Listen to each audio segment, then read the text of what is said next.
1993 किलारी लातूरमध्ये अर्थक्वेक झालेला.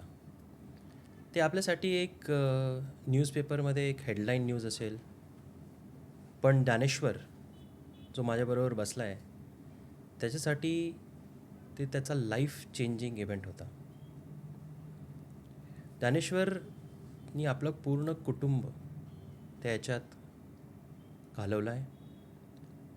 त्याच्यात सर्वायव्हर होते तो स्वतः आणि त्याची आजी. त्यांनी कसा आपला जीवन स्पेंड केला आहे, त्याचे लाईफ जर्नी कसं आहे, जे त्या रेफ्युजी कॅम्पमध्ये त्यांनी कसे स्पेंड केले त्याचा टाईम, त्याच्यानंतर तो त्यांच्या ऑफिसेसमध्ये जाऊन रांगेत थांबून कॉर्पोरेटरच्या ह्याच्यात त्यांनी स्पेंड केलं आहे लाईफ, कसं त्यांनी ऑथॉरिटी आणि एज्युकेशननी कसा इम्पॅक्ट होतो जीवन, ते आयडेंटिफाय करून त्यांनी एज्युकेशन डिप्लोमा लातूरमध्ये डिप्लोमा करून, कराडमध्ये इंजिनिअरिंग करून पुण्यात आला आणि आता 15 वर्षापासून तो IT आणि सॉफ्टवेअरमध्ये काम करतो आहे. स्टेबल करिअर बिल्ड केलं आहे त्यांनी. या सगळ्यात त्याची इच्छा होती. जेव्हा त्यांनी त्याचे ॲडमिनिस्ट्रेटिव्ह IAS ऑफिसर्सला बघितलं होतं, जेव्हा तो रांगेत थांबला होता, तो लहान मुलगा जो रांगेत थांबून बघितलं होतं, त्या इन्स्पिरेशन त्याला स्वतःला UPSC क्लिअर करून त्याला IAS व्हायचं होतं. तो स्वप्न काय साकार झाला नाही, पण त्या याच्यात त्यांनी एक प्रकल्प, एक फाउंडेशन स्टार्ट केला, ज्याला त्यांनी नाव दिलं PCF, पीपल सिव्हिलायझेशन फाउंडेशन. त्या माध्यमात त्यांनी एन्श्युअर केलं की जिल्हा परिषदचे, महाराष्ट्रामध्ये जिल्हा परिषद शाळा आहेत त्यांना स्कूल किट देणं, बोलक्या भिंती, असे काही प्रकल्प त्यांनी चालवले आहेत. खूप प्राऊड आहे मी टू प्रेझेंट ज्ञानेश्वर. पण आपण आज PCFबद्दल बोलणार नाही आहे. आपण त्याचं इनिशियल लाईफ, भूकंप 1993, कसं त्यांनी त्याच्या डोक्यात काय आहे, कसं आहे ते भूकंप. ज्ञानेश्वर, तू केवढ्या वर्षाचा होतास रे जेव्हा 1990 त्याचा भूकंप मी झाला? 4.5 वर्षाचा होतो. आता 1988चा जन्म आहे, तर 93मध्ये भूकंप झाला, तर वय 4.5 वर्ष होतं. तुला काय आठवतं आहे त्या भूकंपाचं? काय तुझ्या डोळ्यात काय, म्हणजे काय इमेजेस आहेत आता? हां, काही मेमरीज आहेत. म्हणजे वय तसं बरंच लहान होतं, बट काही इम्पॅक्टिंग इव्हेंट्स जे होते ते अजूनही तसेच आठवतात. म्हणजे की भूकंप पहाटे 3:40 ते 3:50च्या दरम्यान झालेला होता. तर एक असं एक कायम ज्याची भीती आहे, म्हणजे एक आता ज्यांनी भूकंप अनुभवला आहे ते सांगू शकतील की जो आवाज आणि व्हायब्रेशन्स असतात, तर त्याची एक वेगळीच भीती असते. आणि फक्त भूकंप नव्हता, तर भूकंप, गोंधळ, लोकांना काय सुरू आहे माहिती नव्हतं. कारण मला वाटतं की त्यावेळेस महाराष्ट्रामध्ये किंवा देशामध्ये असा काही इव्हेंट होणे हे बऱ्याच लोकांना पहिल्यांदा कळाले की याला भूकंप म्हणतात. ओके. आणि काही लोकांना माहिती नव्हतं की होते काय. आणि त्याच्यामध्ये भूकंपाचे वेव्ज, व्हायब्रेशन सुरू होते, आवाज, आणि त्यानंतर वरनं पाऊस पण होता सुरू. सो खूपच विचित्र परिस्थिती होती. हे सगळं पहाटे झालं आणि आदल्या दिवशी गणपती विसर्जनाचा उत्सव होता. त्याच्यामुळं बरेचसे लोक गाढ झोपलेली होती. बऱ्याच लोकांना काही कळायच्या त्या गोष्टी सगळ्या होत गेल्या.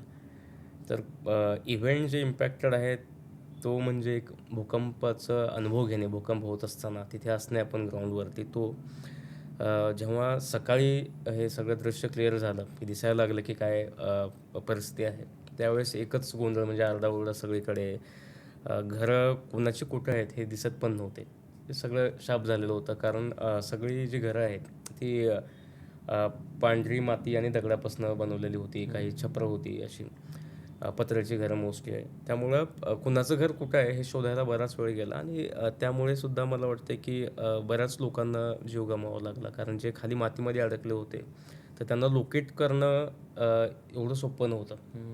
आणि सगळीच परिस्थिती अशी घाबरल्यासारखी होती. म्हणजे भूकंप झालाय, होऊन गेलाय, पुन्हा होत नाही असं नव्हतं. आधीमध्ये जे भूकंपाचे व्हायब्रेशन्स म्हणा जे चालू होते Tremors. ते कंटिन्यूस ते कंटिन्यूस होते. त्यामुळं थोडं लोक उभा राहिली, सावरायला लागले की मध्ये अजून एक धक्का बसला की परत घाबरायचे अजून. तर ते कंटिन्यूस चालू होतं. त्यानंतरची परिस्थिती अशी होती की जेव्हा सरकारी यंत्रणा म्हणा, बाकीचे आर्मीला पण थिंग इन्व्हाइट केलं होतं त्यावेळेस या गोष्टी सावरायला सगळ्या. तर काढून टाकणे असा प्रकार होता म्हणजे बेसिकली. कारण काय पाऊस खूप होता, चॅलेंजेस बरेच होते काढणं आणि लोक नीट सापडत नव्हते. त्यामुळं आणि त्यानंतर त्यांना परत जे करावं लागतं, काही दवाखाना असतील, काही समजा जे मृत आहेत त्यांचे अंतिम संस्कार असतील, या गोष्टी करताना बरेच चॅलेंजेस होते. त्यामुळे मला एक दृश्य असं खूप अजूनही आठवतं आहे की एक ट्रॅक्टरची ट्रॉली लावले आणि इकडनं असे धरतायत बॉडीजना आणि असे मध्ये फेकतायत. सो ते खूप इम्पॅक्टिंग आहे. आणि दुसरं मला म्हणजे माझ्या घरातली सरावर मी आणि माझी आजी, तर आजीने मला काखेत घेऊन जो पूर्ण गावभर माझी मुलं कुठे आहेत शोधणे, आरडाओरडा करणे, या गोष्टी अजूनही तशा आठवतात. आणि शेवटचा इव्हेंट म्हणलं तर माझ्या वडिलांना काढण्याचा इव्हेंट जो खूप लक्षात आहे. कारण बऱ्याच वेळानंतर, तासानंतर म्हणू शकतो, की सगळं गाव शोधून झालं, घर सापडत नव्हतं आणि मग समहाऊ सापडले की इथं आपलं घर होतं. त्यावेळेस वडिलांना थोडं शोधण्यात काइंड ऑफ यश आलं होतं आणि मग त्यांना काढताना मग ती काढून बाहेर त्यांना पाणी वगैरे दिलं आणि त्यानंतर देन ही डाईड. सो ते खूप इम्पॅक्टिंग होतं की ते हे काय चाललं आहे लक्षात येत नव्हतं की नेमकं सुरू आहे काय. तर असा तो एकंदरीत अनुभव होता त्या त्या दिवशीचा, त्या इव्हेंटचा. 4 वर्षाचा मुलगा हम्म. गोईंग थ्रू हे सगळं स्वतःच्या डोळ्यांनी बघणं, हे तुझ्या जीवनात त्याचा खूपच इम्पॅक्ट असेल नाही का? हा खूप चॅलेंजिंग म्हणजे काय की मला तसे आई, बाबा मी यांना म्हणायचो, तर असे खूप कमी आठवतात चेहरे. पण जेवढे असे काही भूकंपाच्या अगोदरचे पण काही मेमरीज असतील, त्या 2-3 अशा मेमरीज आठवतात की त्यांना बघितल्यासारखं आहे, आजोबांना वगैरे. पण त्या इव्हेंटनंतर सगळं सायलेंट होतं. म्हणजे कळत नव्हतं की काय सुरू आहे. आणि माझ्यापेक्षा पण जास्त मला वाटतं इम्पॅक्टिंग जी होती तर माझी आजी होती. So mentally she was so impacted की काय चाललंय कळत नाही आणि आपलं एकही माणूस दिसत नाही. त्यामुळं तो खूप मोठा शॉक होता तिला. मी मे बी लहान असल्यामुळं मला त्याची इंटेन्सिटी जाणवत नसेल तेवढी, but she was suffering a lot. आणि ते सगळं विस्कळीत झाले. कुणी कुणाला नीट मदत करू शकत नाही आहे किंवा आपल्या लोकांना वाचवायचे प्रयत्न सुरू झाले आहेत. मला वाटतं त्याने एक असा शॉक दिला की ते सायलेंट झोनमध्ये, म्हणजे जशी एनर्जी असते मुलांची तशी तेवढी एनर्जी काही नव्हती. म्हणजे एकदम शांत, नाही का, काही कळत नाही, कोण दिसत नाही आपलं. तर मोमेंट वॉज सायलेंट की काही नाही आता असं. तो असा एक्सपिरियन्स होता एक. म्हणजे इमॅजिन पण नाही करू शकत रे की काय झालं असेल. परिस्थिती तशी होती. कारण काय, जसं मी म्हणलं ना, अवेअरनेस नव्हता लोकांना काय करायचं आणि हे एवढं अचानक झालं होतं. आणि त्यामध्ये जसं गणपती विसर्जनाचा दिवस होता, हो. त्यामुळे लोक ऑलरेडी असे साजरा करून थकलेली होती, झोपलेली होती. पहाटेच विसर्जन झालं होतं, मध्यरात्री विसर्जन झालं होतं. त्यामुळं सकाळी सगळी साखर झोपेत होते आणि त्यामध्ये असा आघात. आणि काय करावं आणि काय करू नये या दोन्ही गोष्टी माहिती नव्हत्या. त्यामुळं गोंधळ ऑब्व्हियसली उडणार होता. आणि मग बाकीच्या काही दुसऱ्या गोष्टी सुरू झालेल्या, जे तुम्ही ऐकले असेल की लोक आपले मग गोष्टी त्यांचे काय पर्पज असेल ते सर्व करणे, गोष्टी इकडून तिकडे घेऊन जाणे. म्हणजे माझ्या वडिलांचं बरंचसं मोठं दुकान होतं याच्यामध्ये, होलसेल किराणा दुकान वगैरे. तर ते पुढे दरवाजे तसेच होते पण मागे काही नव्हतं. म्हणजे सो त्याही परिस्थितीमध्ये अशीही काही लोक होते की अशा गोष्टी करणारे, आणि दुसरे अशी लोक होते की आपलं सगळं विसरून मदत करणारे. तर दोन्ही गोष्टी बघता आल्या, ऑब्झर्व करता आल्या त्यावेळेस. मग पुढे तू आणि तुझी आजी हां, कसं होतं तिथून जो रिलीफ टप्पा, कॅम्प? रिलीफ कॅम्प म्हणजे काय की टप्पा जेव्हा सुरू झाला तिथनं जेव्हा आम्ही ते सावरलो, त्यात एकतर म्हणजे जसं मी म्हणलं आजीला माझ्या तो खूप मेंटल शॉक होता. सो काही दिवस हॉस्पिटलमध्ये, गव्हर्नमेंट हॉस्पिटलमध्ये ट्रीटमेंट मलाही बरंचसं लागलं होतं डोक्याला वगैरे इथे. तर ह्यानंतर पुनर्वसनाचं काम सुरू झालं, पण पुनर्वसन करायला पक्की घर बांधायची होती आणि त्याला बराच वेळ लागणार होता. 93ला भूकंप झाला होता, तर इमिजिएटली काही पुढल्या वर्षी होणार नव्हती. तर किल्लारी सहकारी साखर कारखाना जो आहे किल्लारीमध्ये, त्याच्या पुढे बरीचशी जागा होती, तर तिथे टेम्पररी शेड्स मारण्यात आले. की जोपर्यंत या लोकांना पक्के घर मिळत नाहीत तोपर्यंत ते इथे राहतील. आणि हे काइंड ऑफ रिलीफ शेड म्हणू शकतो. तिथे बऱ्यापैकी सरकार मदत करत होतं. मदत इन द सेन्स की खाण्यापिण्याच्या सुविधा म्हणा, शेड मारून देणे, राहायला पाण्याची व्यवस्था. पण तरी बेसिक कमी जास्त होणं, लोक गोंधळलेली असणं, समन्वय नाही, ह्या गोष्टी कायम चालायच्या. आणि मी जसं म्हणलं की भूकंप नंतर लगेच पाऊस सुरू झाला, तर ऑब्व्हियसली रोगराई पण पसरायला लागली. तर आम्हाला जेव्हा आम्ही ते मूव्ह झालो शेडमध्ये, तर अंगाला बरेच स्किनचे आजार होणे वगैरे अशा गोष्टी सुरू झाल्या त्याच्यामध्ये. आणि गोंधळ उडणे म्हणजे काय, तर हे आम्ही बघितलं की काय राहतं. जेव्हा आपण आज न्यूज ऐकतो की आफ्रिकेमध्ये किंवा कुठं किंवा जिथे युद्ध झाले तिथं ते रिलीफ शेड्स असतात किंवा रिलीफच्या जागा असतात, त्यांच्या टेंट्स मारून आणि तिथे मग तुम्हाला मदत पातेले घेऊन भात दे किंवा खायला दे, तर त्या प्रकारचं काहीसं वातावरण पहिले 2-3 वर्ष होतं. खूप चॅलेंजिंग होतं त्याच्यामध्ये राहणं. स्वच्छता म्हणा जशी नव्हती काय, कारण खूप इमिजिएट प्लॅन केला होता रिलीफ शेड्सचा वगैरे, आणि तिथून मग लगेच. आणि हे सगळं एवढं अचानक, परत मदत, अशा गोष्टीमुळं ना सगळे असे गोंधळलेले होते. मग मिळेल ते वर बढायचं, जगायचं, सर्वाईव्ह करायचं, असं एक मिक्स्ड इमोशन म्हणू शकतो त्याला. तसा टप्पा होता जेव्हा आम्ही त्या शेडमध्ये राहायचो. आणि तिथून पक्के घर मला नीट आठवत असेल तर 1999मध्ये, म्हणजे 99-98च्या काळामध्ये हळूहळू ते म्हणजे बरंच फास्ट काम केलं ऑब्व्हियसली गव्हर्नमेंटने त्यावेळेस, की हे पुनर्वसनाचं जमीन अक्वायर करणे आणि पक्के घर बांधणे. आणि मग हळूहळू ही घरं अलॉट व्हायला सुरुवात झाली. आणि जे जे भूकंप झाला ते मेन गाव, मूळ गाव किल्लारी, आणि तिथून काही अंतरावरच जेव्हा रिसर्च झाले तिथे, तर ते epicentre was very close to the place. मग ते बरेच वर्ष त्याच्यावरती नियंत्रण चालू होतं, म्हणजे संशोधन वगैरे. मला सांग, एज्युकेशन आणि स्कूलिंग वगैरे त्या कॅम्पमध्ये असताना कसं व्हायचं? तिथे अशा कारखान्याच्या शाळा व्हायच्या इनिशियली. आम्ही अंगणवाडीमध्ये वगैरे जाऊन बसायचो. पण त्यानंतर माझं इमिजिएटली झेडपीमध्ये एनरोल केलं मला. आणि माझे तसे ऑफिशियल गार्डियन जे होते ते डिस्ट्रिक्ट मॅजिस्ट्रेट होते. हां. आणि आजीनं म्हणजे ते इवन मला घेऊन जायला रेडी होते की आम्ही सांभाळतो, आता याला कोणी नाही आहे. करेक्ट. बट आजीने कुठे जाऊ दिलं नाही, आणि she stand by her decision की मी याला सांभाळते आणि याचं चांगलं संगोपन करते. But I think till the age of 18 district magistrate was a official garden. अच्छा. तर गार्डियन, तर ते तिथे जायचं, मग त्यांना रिपोर्ट करायचं की याचा सांभाळ चांगला करते का नाही. तर तशी परिस्थिती होती. आणि ॲडमिशन जेव्हा जिल्हा परिषदला मिळालं आणि मग तिथून मग शाळा वगैरे सुरू झाली. इंटरेस्टिंग पार्ट काय आहे जर्नीचा, की 10वीपर्यंत शिक्षण मी किल्लारीमध्येच पूर्ण केलं. पण तो काळ खूप वेगळा होता 10वीपर्यंतचा. म्हणजे एक तर हे असं झालेलं सगळं बॅकग्राऊंड, त्यामध्ये लोकांचे स्वभाव म्हणा, बाकीच्या गोष्टी जरा खूप बदलत चाललेल्या होत्या. आणि आम्ही आमच्या घरी 2च, म्हणजे मी आणि आजी असल्यामुळं सगळा जो काय कमाईचा काय स्रोत होता किंवा अर्निंग, तो शी वॉज ओनली वन. आणि त्याचं काय करायचं अर्निंग म्हणजे शेतामध्ये मजुरी करायची. ती सुरुवात अशी झाली होती. आणि घर आम्हाला शासनाकडे मिळालं होतं. जसं मी म्हणलं की लोकल गार्डियन कलेक्टर असल्यामुळं कॉम्पेन्सेशन डायरेक्ट मला किंवा आजीला मिळालं नाही. अच्छा. तर कॉम्पेन्सेशनच्या अगेन्स्ट तुम्हाला दर 3 महिन्याला आजींना मला घेऊन कलेक्टर ऑफिसला जाणे, त्यांना दाखवणे की हा मुलगा आहे, मी त्यांना चांगलं सांभाळते आहे. आणि मग त्यांच्याकडनं थोडेफार जे कॉम्पेन्सेशनची अमाऊंट मिळते, मग ते तिथनं अर्ज घ्यायचा, तिथून बँकेत द्यायचा. तर ही सगळी प्रोसेस जे आज पण काही लोक अनुभवत असतील की गव्हर्नमेंट ऑफिसमध्ये जाऊन या सगळ्या गोष्टी करून घेणं आणि तो फायदा मिळवणं किंवा जे तुम्ही बेनिफिशरी आहात ते मिळणं, तर या जर्नीमध्ये पण बरंचसं शिकता आलं.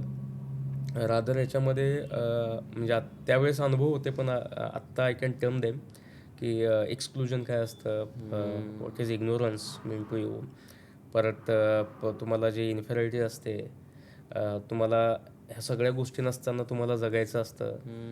आणि तुम्हाला कुठल्या म्हणजे डिग्निटी अशा गोष्टीमध्ये जास्त तुम्हाला की इन्क्लुझिव्ह नसता तुम्ही तिथे, तुम्हाला नेहमी वेगळं वाटतं आपण. हम्म.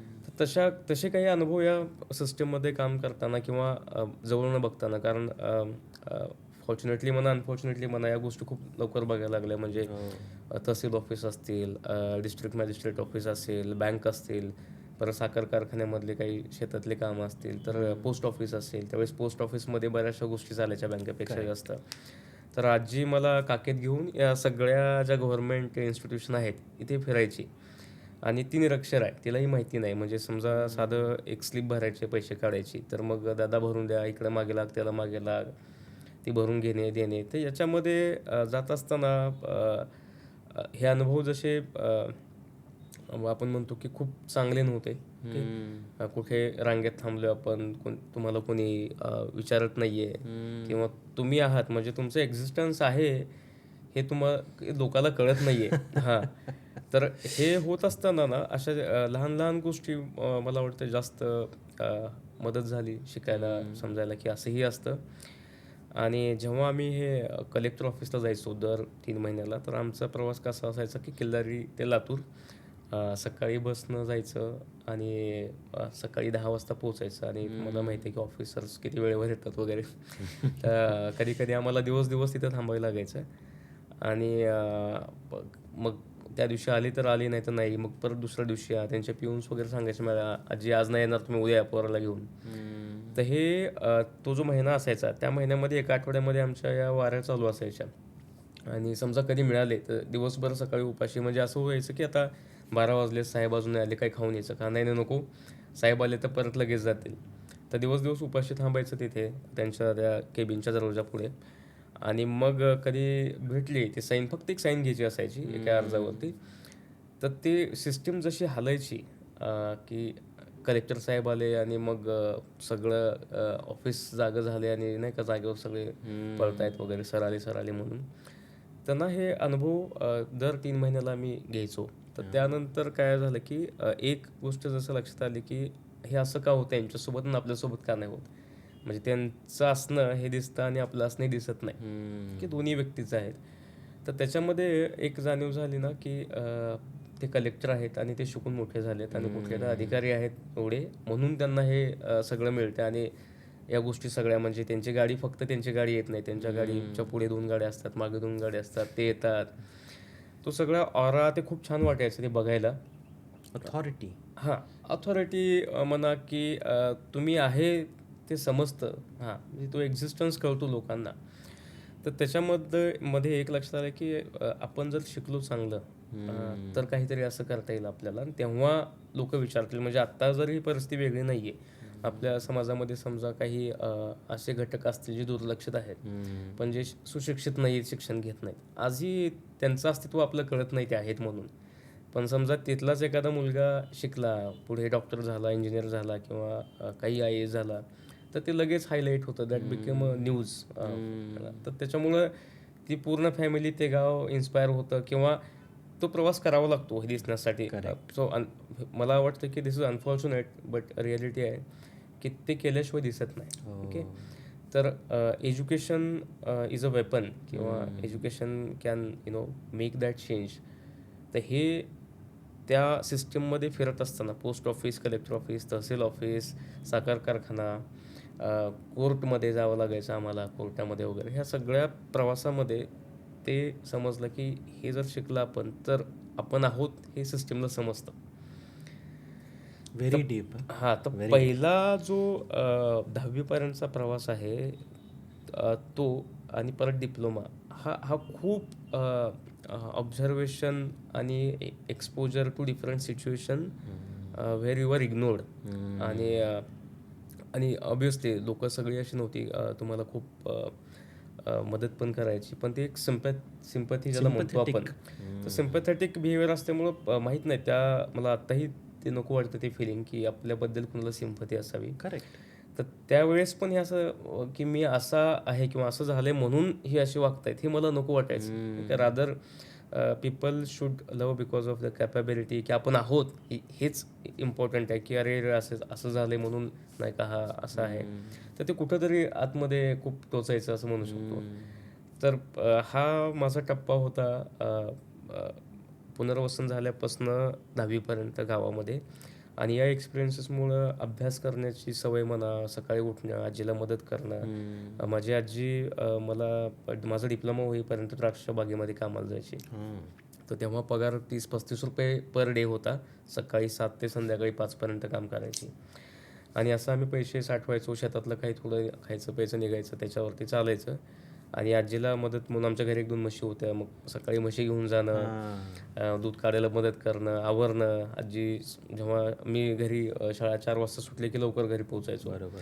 तर आजीला ज्या गोष्टी स्वयंपाकाला लागतात त्या प्रिपेअर करून ठेवणं, पाणी भरणं, म्हणजे जमेल तेवढी मदत करणं आणि अभ्यास करणं.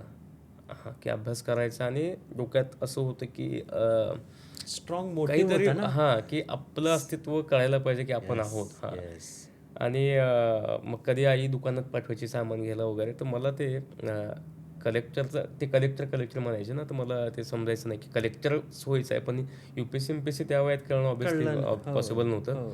मग एक इव्हेंट असा आहे की मी साखर आणायला गेलो होतो आणि मी पाव किलो साखर घेतली.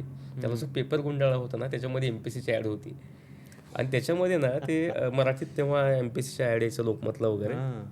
तर तिथे डेप्युटी कलेक्टर वगैरे असं लिहिलं असायचं. तर UPSC मला माहिती नव्हती त्यावेळेस. पण हे MPSC ही कुठली संस्था आहे, एक्झाम घेते ते कळायच्या अगोदर डेप्युटी कलेक्टरवरती नाही कसा फोकस झाला की ओके, म्हणजे इथं पेपरमध्ये जुळलाय. म्हणजे हे एक्झाम दिलं की हे होणार. कित्येक वर्ष ती जाहिरात माझ्याकडे ठेवली होती. हो? म्हणजे काय त्या डेट आहे, कुठल्या पेपर आहे काय माहिती, एवढासा तुकडा होता साखर बांधून आणलेला. कारण ते नेहमी जावं लागायचं ना 10वीपर्यंत. आणि ते सगळ्या गोष्टी बघणं आणि मग ते फील कधी कधी असं व्हायचं की कलेक्टर पण खूप छान बोलायचे मध्ये केल्यात की कसा आहेस, कसा अभ्यास करतोयस का, चांगलं शिकायचं, तुला मोठं व्हायचं आहे. ते 2-4 शब्द खूप असे उभारी द्यायचे. आणि माझ्यासाठी ते म्हणजे खूप मोठं फ्युअल होतं की पुढे ढकलायचं आपल्याला. तिथे म्हणजे पोटेन्शियल किती आहे, इंटेलेक्ट किती आहे, यापेक्षाही विल पॉवर खूप आहे, जे आपल्याला गोष्टी बदलायच्या आहे. म्हणजे समजा तुम्ही क्लासमध्ये खूप हुशार आहात आणि तुम्हाला सगळ्या सुविधा आहे आणि मी हुशार नाही पोटेन्शियल वाईज, पण तरी मला कम्पीट करायचं, मला पुढे जायचं आहे. तर पहाटे 4ला उठायचं आणि 2 तास एक्स्ट्रा अभ्यास करायचा. सो असे मोटिवेशन. आणि लाईट नव्हती आमच्याकडे 10वीपर्यंत. तर घरामध्ये दिवा लावून खालती अभ्यास करायचा. आजी स्वयंपाक करायची, आजीच्या साईडला बसून चुली पुढे अभ्यास करायचा. असा 10वीपर्यंतचा खूप इंटरेस्टिंग प्रवास होता. नेक्स्टचा टप्पा जो आहे हे मला वाटतं 1999 का 2004ला 10वी पास आउट. अच्छा. 10वीला तिथनं मग पुढला टप्पा जो सुरू होतो म्हणजे गाव सोडणे. तर 10वी झाली 2004ला, चांगले मार्क्स आले. आणि एक डोक्यात होतं की आता BAला तोपर्यंत माहिती काढली होती की MPSC काय किंवा कसं होतं. IAS ऑफिसर होता का कसं होता? कलेक्टर व्हायचं आहे. IAS माहित नाही, IPS माहित नाही, कलेक्टर. कारण आई म्हणायची कलेक्टर ऑफिसला जायचं, कलेक्टर ऑफिसला जायचं. आणि कलेक्टर ऑफिसमध्ये फक्त कलेक्टर बसतात आणि त्यांनाच सगळे नाही का विचारतात आणि ते म्हणेल ते होतं, ते साईन केले की इकडे लगेच कामं होतात. आणि कारण आम्हीच नसायचो रांगेमध्ये, बरेच असे लोक होते जे दिवस राहतात तिथं थांबायचे, सरांना भेटायला सकाळी 7 लाईन लागायची. डोक्यात होतं की आपलं 10वीनंतर हे करायचं आहे, कलेक्टरची एक्झाम द्यायच्या वगैरे. मग सुरुवातीपासून थोडंसं जे लोक 10वी-12वीची मुलं आहेत गावातले, मला सिनियर आहेत वगैरे, त्यांना विचारणे कसं तुम्ही काय करताय, हे कसं करतात. तोपर्यंत माहिती मिळाली होती की स्पर्धा परीक्षा म्हणून काहीतरी असतं आणि ते दिले की हे डेप्युटी कलेक्टर, DYSP वगैरे होत आहेत. मला वाटतं हे फक्त ना मोटिवेशन होतं.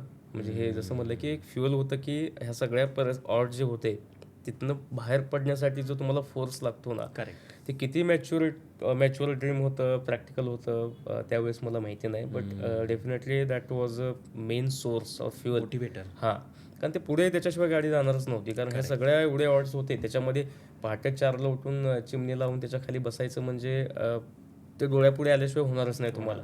करेक्ट. आणि 10वीनंतर काही जे गावातले सोशल सेक्टरमध्ये करणारे होते, त्यामध्ये मला 10वीला असताना शहा मॅडम म्हणून आमच्या इथे होत्या. त्या भूकंपाच्या वेळेस बहुतेक आल्या होत्या गावामध्ये. त्यांनी बरंचसं काही काम केले सोशल. आणि मग त्यांनी आजीला कन्व्हिन्स केलं की याला पुढे शिकवा तुम्ही. आणि माझं असं होतं की मला आता गाव सोडायचं आहे, म्हणजे मला थोडं बाहेर जायचं आहे. दॅट वॉज माय डिसिजन की मला आता इथे नाही थांबायचं 10वीनंतर. आजीचं असं होतं की एकट्याच आहेस, कसं मी कसं राहणार, तू कसं राहशील. बरोबर.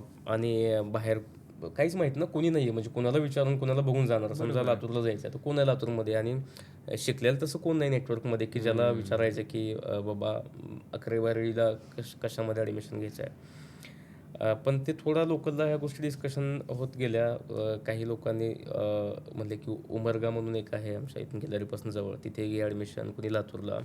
तर याच्यामध्ये ना एक जे महत्त्वाचं डिस्कशन किंवा टर्निंग पॉईंट म्हणता येईल त्याला, एक माझं गोल क्लिअर होतं, मला काय करायचं आहे. काही क्लिअर नव्हतं की पाथ काय निवडायचा आहे. म्हणजे तिथं पोचायचं आहे, करेक्ट. कुठं नाही जायचं, पण गाव सोडायचं आणि शिक्षण घ्यायचं. म्हणजे ग्रॅज्युएशन लागतं एवढं माहिती होतं MPSC किंवा कलेक्टरच्या एक्झाम्सला. तर टेक्निकल एज्युकेशनला त्यांनी सजेस्ट केलं की तू डिप्लोमा कर म्हणून. मग मी त्यांना म्हणले मला असं असं करायचं पुढे जाऊन. म्हणजे काही लोकांना जेव्हा भेटलं तेव्हा ते म्हणले अरे चांगलं आहे ते असणं, पण हे केलंस तरी तुला देता येतं. हां, म्हणजे तुला शेवटी डिग्री घ्यायची असते आणि मग तू एक्झाम कुठली देऊ शकतोस.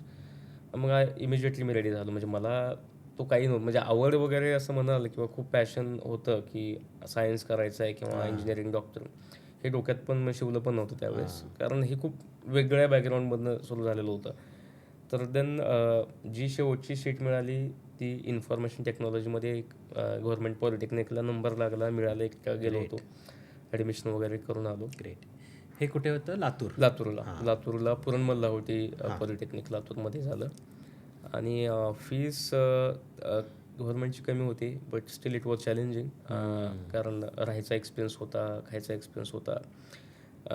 तर गव्हर्नमेंट कॉलेजला तिथे मला जे व्यक्ती भेटले, जे माझे मेंटॉर होते म्हणा किंवा ज्यांनी मला सपोर्ट केला, ते होते मोहम्मद रफी, की तिथले मॅथ्सचे प्रोफेसर होते आणि I think he was also chairman of the college. तर त्यांच्याशी भेट झाली, त्यांना थोडं बॅकग्राऊंड हे समजलं वगैरे. आणि पहिल्या वर्षी मला हॉस्टेल ॲडमिशन मिळालं. दुसऱ्या वर्षीपासून असं होतं की ओपन कॅटेगरीमध्ये जागा कमी असायच्या. तर जर तुम्ही समजा चांगले मार्क्स घेतलात, क्लिअर झालात, तर तुम्हाला हॉस्टेल ॲडमिशन मिळतं.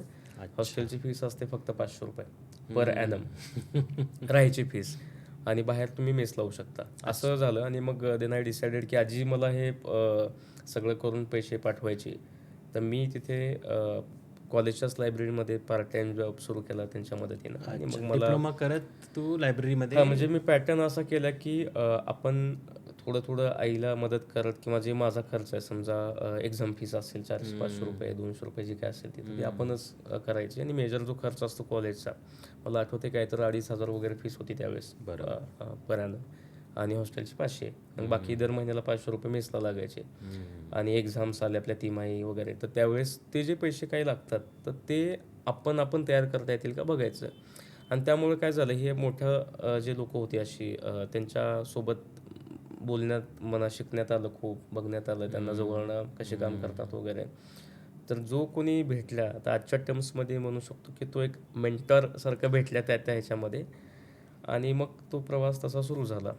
चॅलेंजेस खूप होते, कारण मी जातो आणि करतो म्हणणं आणि ॲक्च्युअल त्या बोटमध्ये तिथे बसणं. बरोबर. कारण जसं मी तुम्हाला काही म्हणलं की काही स्वतःबद्दलचे सेल्फ डाऊट्स ज्याला म्हणतो आपण, की ग्रामीण भाग ते शहर हे ट्रान्झिशन होताना पहिला प्रॅक्टिकल डोक्यात जो यायचा की मी कपडे कसे घालतोय आणि मी कसा दिसतोय शहरातल्या मुलांच्या मध्ये मी किती वेगळा दिसतोय. तर याला आपण जो न्यूनगंड म्हणतो, इन्फॅरिटी कॉम्प्लेक्स, तो खूप जास्त होता डिप्लोमाला गेल्यास. आणि हे सगळं मराठीमध्ये शिक्षण असल्यामुळं डिप्लोमा कम्प्लीट इंग्लिशमध्ये. आणि लातूरची मुलं, त्यांचं बोलणं, त्यांचं ते सगळ्या गोष्टी बघून तिथे कुठेतरी ना ते डळमळायला लागलं सिस्टम, की आपण कसं दिसतोय अरे यांच्या पुढे, आपलं इंग्लिश समज म्हणजे फिजिक्स कळेल का, सगळं इंग्रजीमध्ये आहे, एक एक शब्द डिक्शनरीमध्ये बघावा लागायचा. बोलायची भीती त्यामध्ये, म्हणजे बेंचवर उभा राहा जरी म्हटलं तरी आपण उभा राहिल्यास बाकीचे कसे रिॲक्ट करतील. आणि तो मला वाटतं तो बॅकग्राऊंडचा पार्ट होता जास्त, कारण अशा गोष्टीचं एक्सपोजर कधीच नव्हतं. म्हणजे घरी राहिलं की शेत, म्हशी, दूध काढणं, आईला मदत करणं, शाळा करणं, तो गावातला वेगळा अनुभव. इथं आपण सगळ्यापेक्षा वेगळं दिसतोय आणि दॅट इज अ प्रॉब्लेम असं वाटायला लागायचं. आणि बाकीचे पण अशी मुलं कॉलेजला म्हणजे सगळे आपल्याकडे यावे, आपले मित्र व्हावे असं काही पहिल्या वर्षी नव्हतं. कारण सगळेच 10वी कडनं आलेली आणि मग काही मुलांची पालक हॉस्टेलला गाड्या घेऊन त्यांना सोडायला गाड्या वगैरे घेऊन असे यायचं ना. माझ्या केसमध्ये आम्ही एक बॅग घेतली, आजी मला ड्रॉप करायला आली होती आणि तसा प्रवास सुरू झाला. मग मी हे एक जे फॉर्म्युला होता की शिक्षण आहे म्हणजे शिकायचं आपल्याला आणि पहिल्या 3-4 महिन्यामध्ये लक्षात आलं की आपल्याला हे जर मार्क्स मिळवले चांगले तर we can be a highlight at least की बाबा कळेल की आपण पास होतोय. बरोबर. शिक्षक लक्ष देतील आपल्याकडे, विचारतील की आपल्याबद्दल किंवा आणि हॉस्टेल पण तर होता, हॉस्टेल मिळण्याचं हॉस्टेलचा. आणि हॉस्टेलला असं होतं की जर तुम्ही त्या पहिल्या 5-10 मध्ये ओपन कॅटेगरीमध्ये जेवढ्या जागा असतील त्याच्यामध्ये आलात तर तुम्हाला हॉस्टेल मिळणार होतं. हॉस्टेलचं म्हणजे असं नाही की दरवर्षी मिळाले आणि ते खूप मोठं ड्रायव्हिंग होतं की अरे आपलं हॉस्टेल घ्यायचं पुढल्या वर्षी, अदरवाईज मार्क्स बाहेर चांगला मिळायला पाहिजे, हॉस्टेल मिळेल. आणि बाहेर रूम काय आपल्याला परवडणार नाही, मिळणार नाही, म्हणून उठून अभ्यास करायचं. बरेच चॅलेंजिंग विषय होते, मॅथ्स चॅलेंजिंग होतं, केमिस्ट्री, टेक्निकल विषय, इलेक्ट्रॉनिक्स वगैरे नीट कळायचे नाहीत. कारण 10वीपर्यंत आपलं इतिहास, भूगोल, मराठी आणि तिथं लगेच टेक्निकल एज्युकेशन करेक्ट. आणि क्लासेस वगैरे हा माझ्याकडे काही पॅटर्न नव्हता. म्हणजे क्लास पण कॉलेज अफोर्ड करणं हीच मोठी गोष्ट होती, त्यामुळे क्लासेस वगैरे तसा नव्हता. करेक्ट. तर हॉस्टेल मिळवून मग आपलं सेम पॅटर्न, 4ला उठायचं, अभ्यास करायचा, जे विषय जमत नाहीत त्याच्यामध्ये. मॅथ्स मला जास्त जमायचं नाही, तर मॅथ्सला अजून 2-3 तास स्टडी करायचा आणि हळूहळू मला वाटतं ते हेल्प होत गेलं. पहिल्या वर्षी क्लिअर झालो आणि मग कळालं की ओके, ज्ञानेश्वर बिराजदार म्हणून कोणी मुलगा आहे क्लासमध्ये आपल्या. कारण 10वी वरून जे आम्ही क्लिअर झालो ते खूप 5-6 होते बोटावर मोजणे इतके मुलं जे आम्ही क्लिअर केलं होतं. आणि मग तसं ते हळूहळू मग कॉन्फिडन्स येत जाणं किंवा जसं म्हणलं की हे 2-3 जे चॅलेंजेस होते, तर त्या काळात बेस्ट काय झालं ना, डिप्लोमाचं मला जे खूप हायलाईट म्हणजे मला सांगायला आवडेल, एक म्हणजे स्वतः जॉब करून शिकणं. ओके, त्याच्यामुळं पैसे कसं मॅनेज करायचं, कसं त्याच्यात ॲडजस्ट करायचं, हे त्यामुळं जाणीव खूप छान डेव्हलप झाली की समजा गावाकडनं मला 20-30-50 रुपये, 100 रुपये येत असतील, तर ते कसं येतात आणि ते कसे वापरायचे, ते एक झालं. दुसरं, या 3 वर्षामध्ये जे 1-2 लोकं मिळाली जी खूप सिनियर होती, जसं ते सर म्हणलं मी तुम्हाला मेंटर वगैरे म्हणून, किंवा कधीतरी बोलायचे, पण for me he was again a inspiration. आणि की त्यांच्यामुळं आपल्याला बाबा जॉब मिळायला किंवा ते विचारतात आपल्याला, ते एक होतं. आणि दुसरं ना, सेकंड इयरला, कारण कॉन्फिडन्स हे काय असं निघालं ना असं वर गेलं असं नव्हतं, हे खालीवर खालीवर चालू असायचं बऱ्याचशा ह्याच्यामध्ये. तर मला 2 गोष्टी खूप छान झाल्या. डिप्लोमा सेकंड इयरला मला एक विना गवाणकरांचं एक होता कारवर पुस्तक माझ्या हातात पडलं वाचायला, आणि डिप्लोमा फायनलला मला स्वामी विवेकानंदांचं पुस्तक हातात पडलं. आणि हे खूप कोइन्सिडेंटली झालं. मला वाटतं ते खूप मी तर म्हणतो कधी कधी जादूसारखं झालं ते.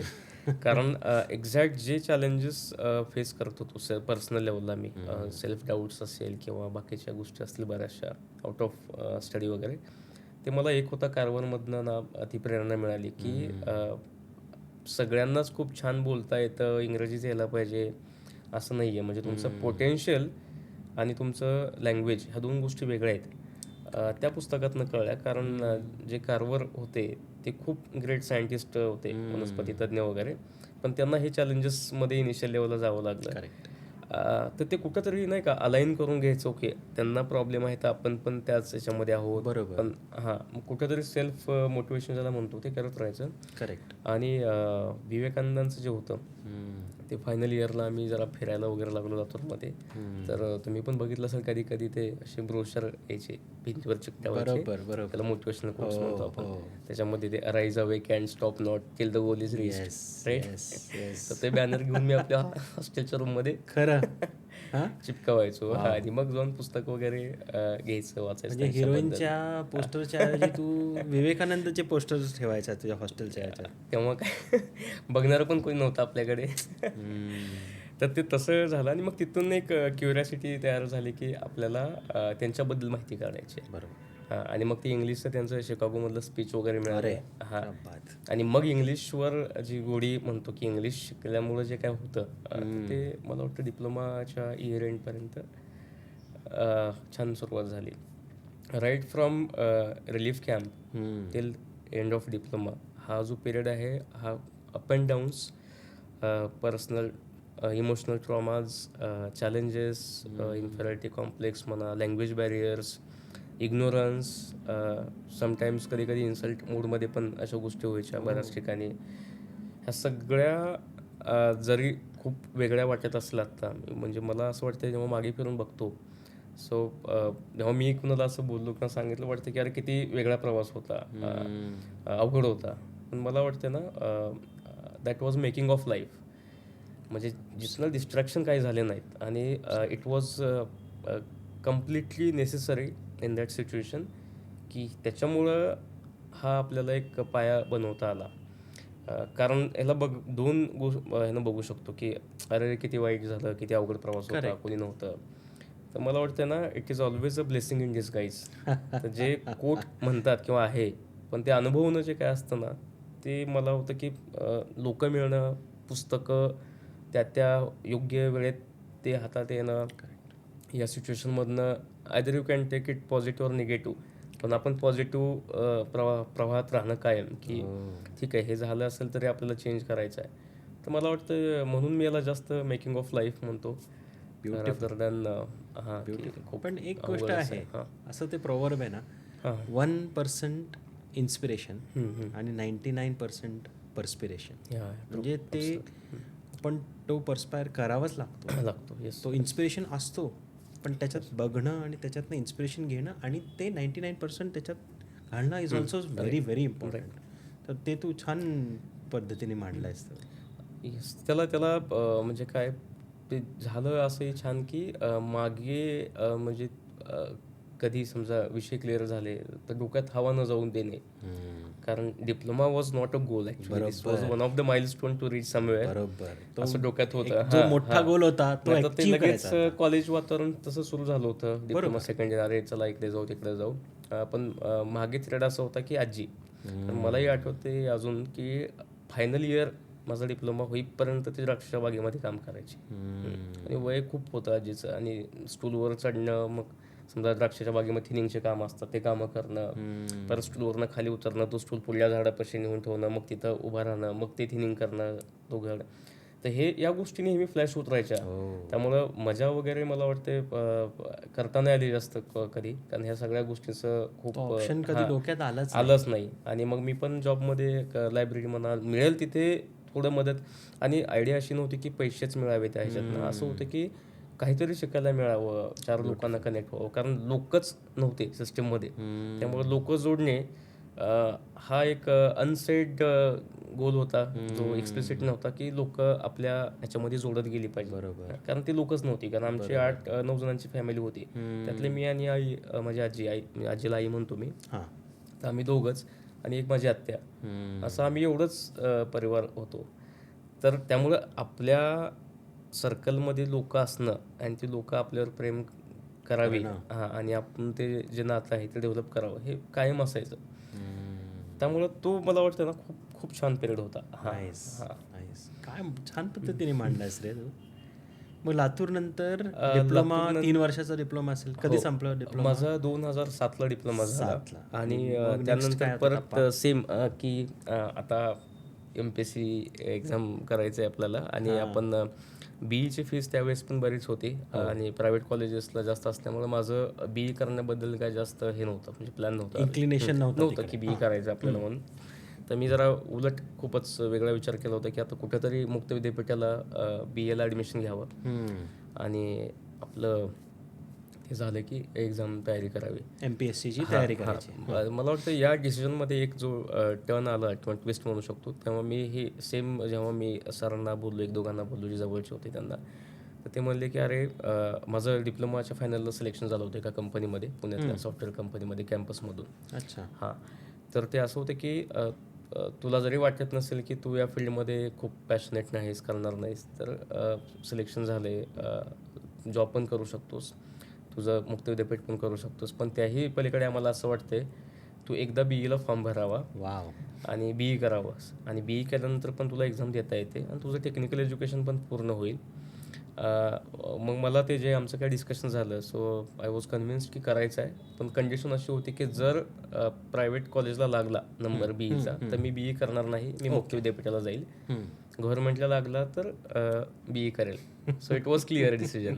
कारण मला ते अननेसरी बर्डन करायचं नव्हतं, म्हणजे पैसे घालायचे, परत मग टेक्निकल एज्युकेशन आणि मग त्यानंतर हे MPSCचा खर्च वगैरे.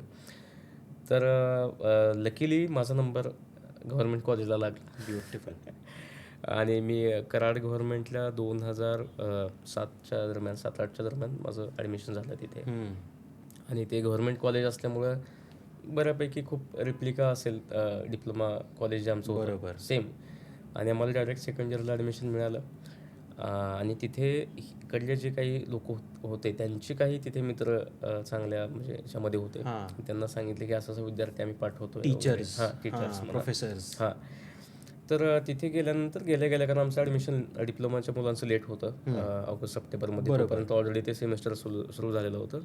आम्हाला जो चॅलेंज होता तर हॉस्टेलचा सेम पॅटर्न होता की तुम्ही ओपन कॅटेगरीमध्ये असेल तर एवढ्या जागा रिझर्व आहेत आणि मग you have to be in a first top 10-5 असं जे काय सेम फॉर्म्युला. सो माझ्यासाठी थोडं ते मॉडेल सेट झालं होतं डोक्यामध्ये. आणि मोटिवेशन, एक्झाम क्लिअर करायचं मोटिवेशन हॉस्टेल जास्त होतं माझं. तर तिथे आम्हाला पहिल्या वर्षी मला हॉस्टेलला मिळालं ॲडमिशन. आणि मग दुसऱ्या वर्षीपासून सेम प्रवास सुरू झाला. पण तिथे गव्हर्नमेंट कॉलेज आणि IT ब्रँच बऱ्यापैकी नवीन असल्यामुळं तसं फुल डे काही कॉलेज असं बिझी नसायचं माझं. आणि तिथे गेल्यास खर्च थोडे वाढलेले होते. तर त्यानंतर मला तिथे 2 व्यक्ती आहेत जे आम्हाला मेन्शन करायला आवडतील की ज्यांच्यामुळं पण बरंच पुढे हे झालं. एक भारती सर म्हणून होते, जे इकडले जे चेअरमन होते पॉलिटेक्निकचे, त्यांचे मित्र होते. त्यांनी छान सगळं गाईड केलं. आणि मग त्यांनी ते काय असं कंटिन्युअस माझ्यासोबत राहून गायडन्स करू शकत नव्हते, पण त्यांनी मला एका दुसऱ्या सरांशी ओळख करून दिली. ते होते PK देशपांडे, ते जिओलॉजी डिपार्टमेंटचे हेड होते कराडमध्ये. आणि त्यांची आणि माझी मग छान मैत्री झाली. त्यांना सगळं माझं बॅकग्राऊंड माहिती होतं आणि मला काय करायचं वगैरे. आणि मला जॉब पण करायचा होता, म्हणजे माझं फक्त BE कॉलेज करायचं नव्हतं मला, जॉब करत करत मला BE करायचं होतं, हे क्लिअर होतं. आणि तोच पर्याय होता त्यावेळेस. तर त्यांनी मला तिथे कराड, आमचं जिथं विद्यानगरला कॉलेज होतं तिथून ओगलेवाडी MIDC आहे कराडची, तिथे श्री रेफ्रिजरेशन म्हणून कंपनी आहे. तर त्यांनी मला त्या कंपनीचे जे हेड होते शेंडे सर म्हणून, त्यांच्याशी इंट्रोड्यूस केलं, त्यांना माझ्याबद्दल सांगितलं. आणि मग आम्ही तिथे शनिवार रविवारी जायचं, काही असेल तर काम करायचं. तर मी 7-8 किलोमीटर अंतर होतं, मी सायकल घेऊन गेलो होतो. तर कराडच्या कॉलेजपासनं तिथं सायकलीवरती सकाळी निघायचं, संध्याकाळी यायचं ऑफिसमध्ये जे असेल ते. त्यावेळेस MS ऑफिस वगैरे खूप लेटेस्ट सुरू झालं होतं. मेकॅनिकल कंपनी आहे ती रेफ्रिजरेशनची, श्री रेफ्रिजरेशन ऑफिस, मायक्रोसॉफ्ट ऑफिसचं. नाही म्हणजे IT डिजिटलायझेशन हळूहळू सुरू झालं होतं यांच्यामध्ये. मॅन्युअल वर्कचं ते ट्रान्झिशन मोडमध्ये होतं. मग काही जे खूप सिनियर रिसोर्स असायचे तर त्यांना टेक्निकल गोष्टीमध्ये समजा मदत करणे, काही सांगणे, जमेल तसं आपल्याला करायचं. म्हणजे असंही नाही की मी एक्सपर्ट होतो, कारण माझ्याकडे स्वतःकडे लॅपटॉप किंवा कॉम्प्युटर नव्हता. पण ॲटलिस्ट त्या डोमेनमध्ये असल्यामुळं एक हेल्प म्हणून तिथे मी जायचो. आणि त्या मोबदल्यात मला काही अमाऊंट मिळायची पर मंथ. तर त्या सरांसोबत पण मला जेवढा काही वेळ त्यांच्यासोबत मी तिथे 3 वर्ष जायचो, भेटायचो, ते पण खूप इन्स्पायरिंग होतं. त्यांच्याशी बोलणं, त्यांना भेटणं, त्यांच्याकडनं काही गोष्टी ऐकणं. आज खूप मोठी कंपनी आहे श्री रेफ्रिजरेशन, चिलर वगैरेमध्ये प्रोडक्ट्स बनवून गव्हर्नमेंट ऑफ इंडियाला पण सपोर्ट करतात. पण हे 2-3 लोक परत तिथे भेटणे, तिथे पण पार्ट टाईम जॉब करणे आणि आपला फोकस एक एक्झाम पास करणे, हॉस्टेल घेणे, जॉब करणे आणि BE आपलं करायचं आहे. आणि मग तिथे छान मित्र वगैरे व्हायला सुरुवात झाली, वेगवेगळ्या डिपार्टमेंटचे मित्र, लोक कनेक्ट. आणि तिथे पुढली दिशा ज्याला म्हणतो, अजून एक लेवलवर, जसं मी म्हणलं की हे 2-3 पुस्तकं जे मला डिप्लोमाला हातात जे काय आलं होतं मटेरियल, तिथे मला एका मी शिबिरामध्ये गेलो होतो तिथे. तर तिथे मला भगवद्गीतेचं एक सार, म्हणजे भगवद्गीता मी वाचली नाही, पण त्याचा एक जो समराइज्ड व्हर्जन, जे साध्या माणसाला साध्या भाषेत कळेल ना, असं मला एक पुस्तक मिळालं होतं. आणि त्या पुस्तकानं बराचसा बदल झाला. कारण काय, एक प्रॉब्लेम जो कायम सोबत होता, मी जसं म्हणलं की जो may be because of some experiences personal ते जिथे लोक नव्हते तर लोक आपल्या कनेक्ट करायचे म्हणजे आपल्याला आपलं नेटवर्क असावं आपल्या लोकांचं जवळचे मित्र असावे चांगले. गावात पण असे खूप छान मित्र आहेत जे अजूनही खूप चांगले आहेत. तर डिप्लोमाला पण तसे मित्र जमवणे आणि मग बी ईला पण. याच्यामध्ये एक ड्रॉबॅक काय डेव्हलप झाला ना पर्सनॅलिटीमध्ये की अटॅचमेंट खूप वाढायला लागली लोकांबद्दलची. तर अटॅचमेंटमुळं काय व्हायला लागलं की समजा तुम्ही माझे खूप चांगले मित्र आहात, अटॅच झाले, पण माझ्या अपेक्षेपेक्षा थोडं बिहेवियर बदललं तुमचं किंवा मला दूर गेला तर मला तो त्रास व्हायला लागला. आणि how to be non attach and still love, I think एवढंच मला त्या पुस्तकातनं शिकायला मिळालं. की कारण काय आहे की खूप घालमेल समजा कसं असायचं ना त्या काळात बऱ्याच लोकांनी अनुभवली असेल. आपण 5-6 मित्र हॉस्टेलला असू आणि कळत न कळत समजा चहा प्यायला गेले ना आपल्याला कोणतरी विसरलं तर आपण लगेच त्या सिच्युएशनला वेगळ्या झोनमध्ये घेऊन जातो की अरे हा माझा एवढा चांगला मित्र आहे, तुम्हाला चहाला विचारत नाही किंवा असं. तर अशी छोटे मोठे गोष्टी होत्या. पण याचं कनेक्शन त्या पुस्तकात असं मिळालं की तुम्ही परसेप्शन किंवा लगेच मतं बनवू नये आणि अटॅचमेंट एवढी असते की त्या अटॅचमेंटमुळे तुमचे एक्सपेक्टेशन वाढायला लागतात आणि त्यातनं थोडा जरी बदल झाला तर तुम्ही लगेच दुःखी होता. तर दुःखी कसं व्हायचं नाही आणि still you can love and how you cannot be attach to the entity म्हणा पीपल. तर मला वाटतं ते मला त्या पुस्तकातनं शिकायला मिळालं खूप छान. खूप मस्त. हां आणि खूप छोटं पुस्तक होतं. आता ते कुठेतरी लॉस झालं आहे अनफॉर्च्युनेटली. पण खूप छान कुणीतरी सारांश काढून लिहिलं होतं मराठीमध्ये. आणि त्यानंतर फायनल इयरला खूप छान गट्टी झाली, बाकीच्या गोष्टी करायला लागलो. तेव्हा ना मला रजनीश यांची ओळख झाली. ओशोची. हां आणि तिथून मग खूप चेंज झालं सगळ्या गोष्टी. म्हणजे तू तुझं वाचनावरती खूप फोकस आहे. म्हणजे तू विवेकानंद म्हटलास, भगवद्गीताचं थोडं सार म्हटलास, ओशो म्हटलास, काही म्हणजे हे आय थिंक रीडिंग आणि हे वाचन हा तुझं खूप इन्स्पिरेशनल तसं ॲस्पेक्ट राहिला आहे. म्हणजे ऑनेस्टली ना व्हॉल्यूम वाईज जर म्हणलं तर किती पुस्तकं वाचतात वगैरे तर खूप काही नाही आहे किंवा तसा मी वॉरेशियस रीडर नाही आहे. पण समजा आज आपण जगत असताना काही मला अडचण आली, जसं मी तुम्हाला एक एक्झाम्पल सांगितलं की माझं असं होतं की I use to become so attach to the person. Okay, तर ते अटॅचमेंटचं इल्ड काय आहे ते दुःख आहे. अटॅचमेंटचं इल्ड आनंद नाही आहे. हां कुठल्याही अटॅचमेंटमध्ये it is always sorrow as a yield. तर या एक्सपिरियन्सला कसं चेंज करायचं तर त्याच्या संदर्भातच मटेरियल गोळा करणं आणि वाचणं. ओके, तर तसं स्पेसिफिक रिडिंग आणि स्पिरिच्युअल खूप आवडायचं सुरुवातीपासून वाचन. तर स्पिरिच्युअल स्पेसमध्ये जसं विवेकानंद असेल, हे गीताचं सार असेल, मला प्रचंड आवडायच्या. आणि माझ्यासोबत जे बेस्ट काय झालं लाईफमध्ये ते मराठवाडा टू पश्चिम महाराष्ट्र ट्रान्झिशन जे झालं माझं, करेक्ट. लातूर आणि कराड, ते हे खूप माझ्यासाठी दोन वेगळे जग आहेत. तर हे खूप छान झालं. तिथे समृद्धता काय असणे, निसर्गाची असो, विचारांची असो, सामाजिक परिवर्तनाची असेल किंवा राजकीय असेल, ते खूप वेगळं जग बघायला मिळालं. हां म्हणजे इकडनं कुठून तरी उठून तिकडे गेलो आणि कम्प्लिटली चेंज जे झालं आहे. आणि व्याख्यानमाला मी कराडमध्ये कुठलेच मिस करायचो नाही. तिथं मग ते मुख्यमंत्र्याचं यशवंतराव चव्हाणांचं ते सगळं असलेलं ते ह्या गोष्टी अशा भारावून टाकायच्या. आणि टेक्निकल एज्युकेशन जरी असेल तर इन्फ्लुएन्स जास्त सोशो पॉलिटिकल इकॉनॉमिकल. करेक्ट, कारण MPSC करायचं तुला शेवटी. असं जास्त होता. UPSC MPSC. हां. तू ओशोचं काय म्हणत होतास? रजनीश ओशोंचं काय झालं की जेव्हा आपण नाही का गोल सेट करतो, म्हणजे मला हे ओशो पोस्ट ग्रॅज्युएशन खूप मदत झाली ओशोंच्या वाचनांची किंवा ऐकण्याची. मी ऐकायचो ओशोला, वाचायचं कमी त्यांच्याबद्दल, पण त्यांचे जे लकीली त्यांच्या ज्या डिस्कोर्स आहेत ऑडिओ त्या सगळ्या रेकॉर्डेड आहेत, टेप्स असायचे तर ते आपण ऐकू CDs शकतो. मिळायचे. हो करेक्ट. तर ते त्यांच्या वेबसाईटला आहेत सगळे. डिसिजन मेकिंग आणि रॅशनॅलिटी आणि तुम्ही गोल म्हणजे छोटा मोठा किंवा तू त्याला थोडंसं नाही का एक मोठं स्वरूप काय द्यायचं ना, ते मला रजनीश ओशोंकडनं कळलं की म्हणजे नो नॉनसेन्स टॉक ज्याला म्हणतो आपण. हां की रॅशनॅलिटी काय कुठल्याही गोष्टीला, म्हणजे इथे ना अशा बाउंड्रीज स्वतःभोवती आखल्या नाहीत. म्हणजे गावामध्ये आत्ता जे चॅलेंजेस तुम्ही बघितले असतील की माझा हा समाज, ही जात, करेक्ट, ही स्कूल नाही का, तर मला वाटतं ना त्या बाउंड्री बिल्डच होऊ दिल्या नाहीत. हां, म्हणजे पूर्वी नव्हतं असं. आम्ही जेव्हा गावातनं डिप्लोमा वगैरे तेव्हा एवढं आज जे जाणवतं तुम्हाला प्रकर्षानं ते त्यावेळेस एक्सप्लिसिट नव्हतं. म्हणजे कुठं तर व्यक्त व्हायचं माध्यम नव्हतं. आता ते व्यक्त खूप व्हायला लागते. तेव्हा मनात आपल्या घरामध्ये असायच्या अशा गोष्टी, घराच्या बाहेर नसायच्या. घराच्या बाहेर तुम्ही सगळे जेवढे वेगवेगळे मित्र, वेगळे लोक, तेवढी मजा यायची. करेक्ट. तर हे जे बेसिक बाउंड्रीज आहेत ना, त्या तयारच होऊ दिल्या नाहीत. त्यांच्या जेव्हा म्हणजे आले माझ्या वाचनामध्ये किंवा ऐकण्यामध्ये, तर म्हणजे go beyond religion, go beyond caste, हे सगळ्या गोष्टी आहेत. करेक्ट. तर एक्सपिरियन्स लाईफ हे हळूहळू नाही का ते फीड व्हायला लागलं आणि मला इकडे या सिलेबसला ह्या सगळ्या गोष्टी रिलेट पण व्हायला लागल्या. बरोबर. त्यामुळं ते चॅलेंजेस खूप कमी झाले. डिसिजन मेकिंग चांगलं झालं, रॅशनॅलिटीनं बघणं. त्यामुळं जे नको त्या गोष्टीमध्ये आपण अडकून राहतो किंवा चर्चा करतो किंवा आपण उगाच स्वतःभोवती आपल्या घराभोवती बाउंड्री करून जे घेतो ना, करेक्ट.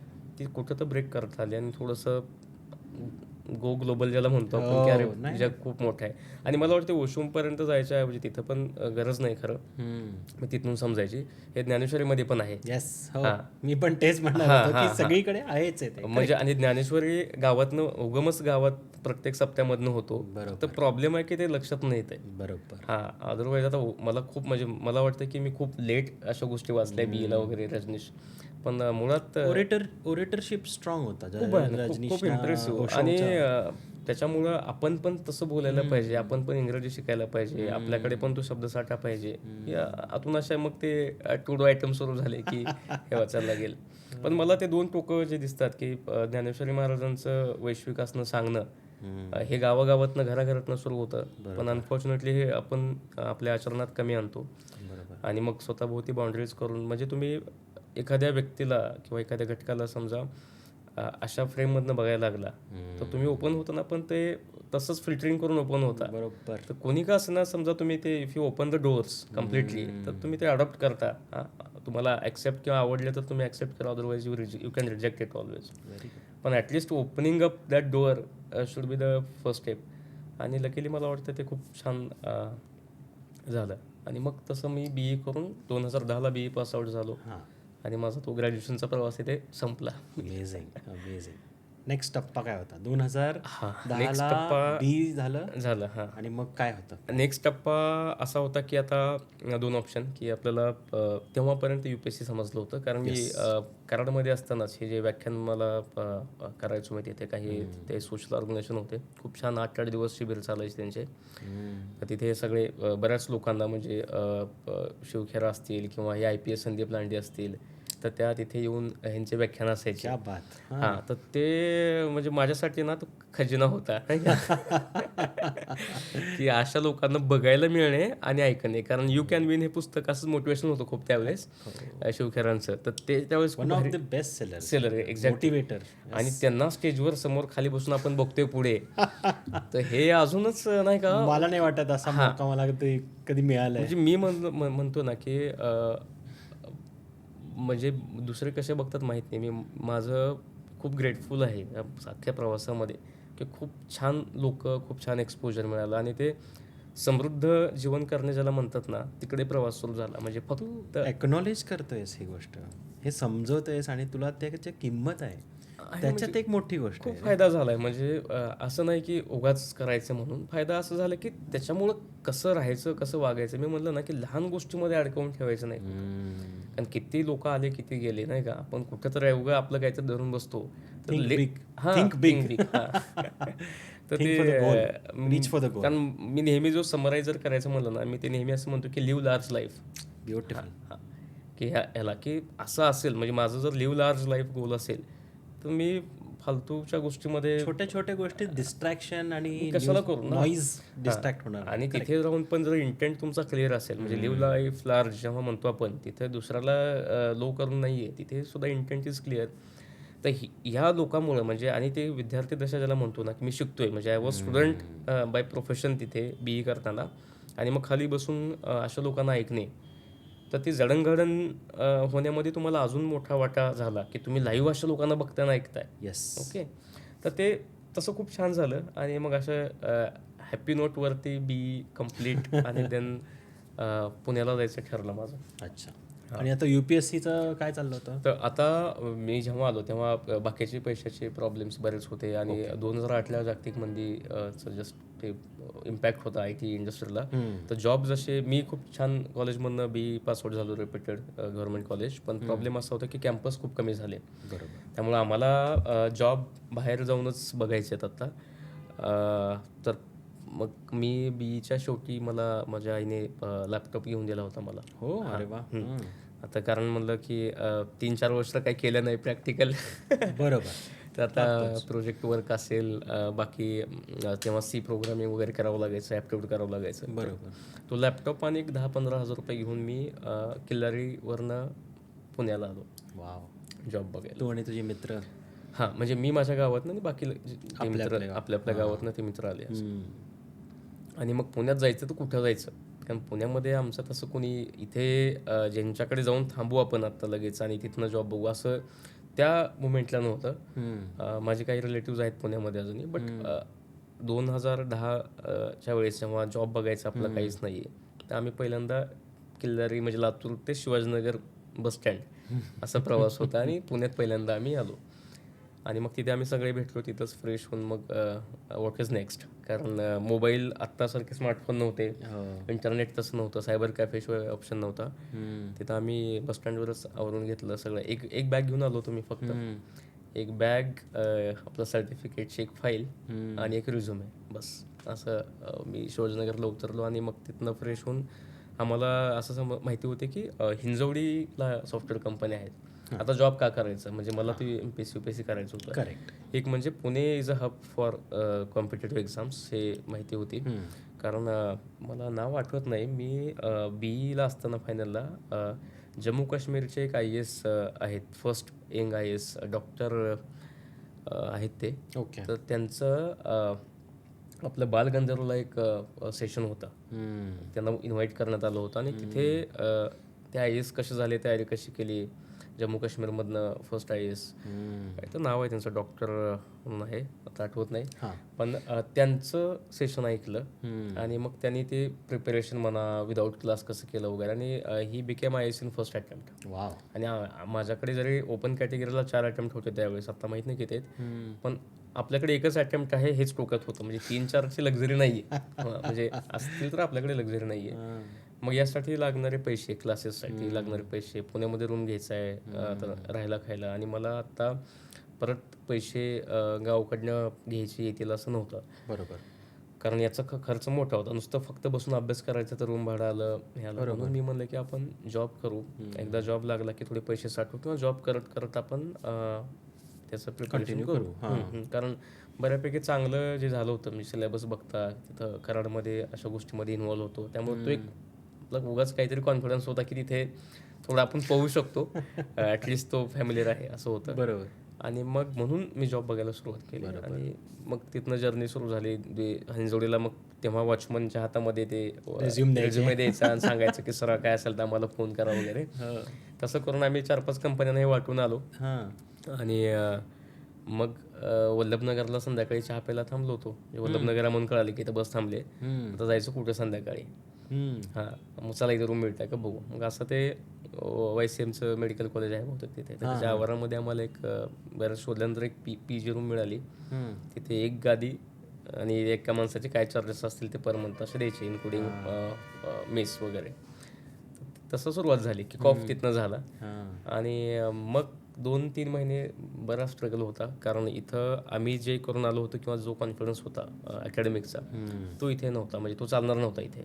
म्हणजे टेक्निकली कॉन्फिडंट असणे अकॅडमिक तुमच्या रिझ्युमेवर, ह्याच्यावरती मार्कशीटवरती, आणि टेक्निकली तुम्ही डिलिव्हरी करणे, ह्या 2 गोष्टी खूप वेगळ्या होत्या. म्हणजे समजा तुम्ही मला कॉन्सेप्ट विचारणे आणि मी सांगणे, that is academic part, but तुम्ही मला हाऊ टू इम्प्लिमेंट कॉन्सेप्ट हे विचारणे आणि मला न येणे, दिस इज रियालिटी.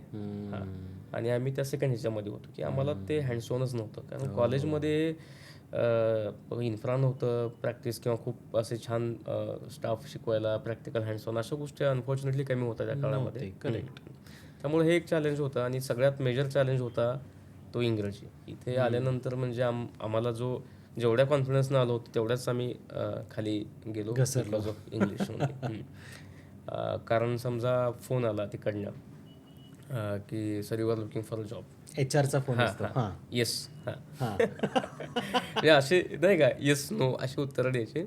आणि काही विचारायचं असेल मला की तुमच्या ऑफिसचं लोकेशन कुठं आहे, तर इंग्रजीमध्ये कसं विचारायचं.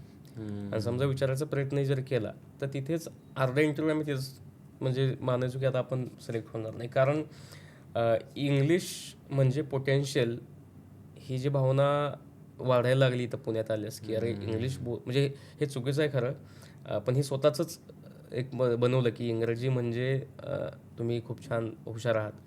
हे ऑटोमॅटिक आपण डेव्हलप करायला सुरुवात झाली मनामध्ये की आपलं बोलताच येत नाही, पण रिॲलिटी त्याच्या वेगळी होती, तसं नव्हतं. पण हे भव्य दिव्य IT चे ऑफिसेस बघणे, सगळा स्टाफ असा पॉश, आम्ही वेगळ्याच याच्यामध्ये अटायरमध्ये जायचो आणि तिकडनं कोणतं वेगळंच आपलं एकदम टकाटक समोरून येते, विचारते रिझ्युमे वगैरे, त्यांना आन्सर करता येत नाही.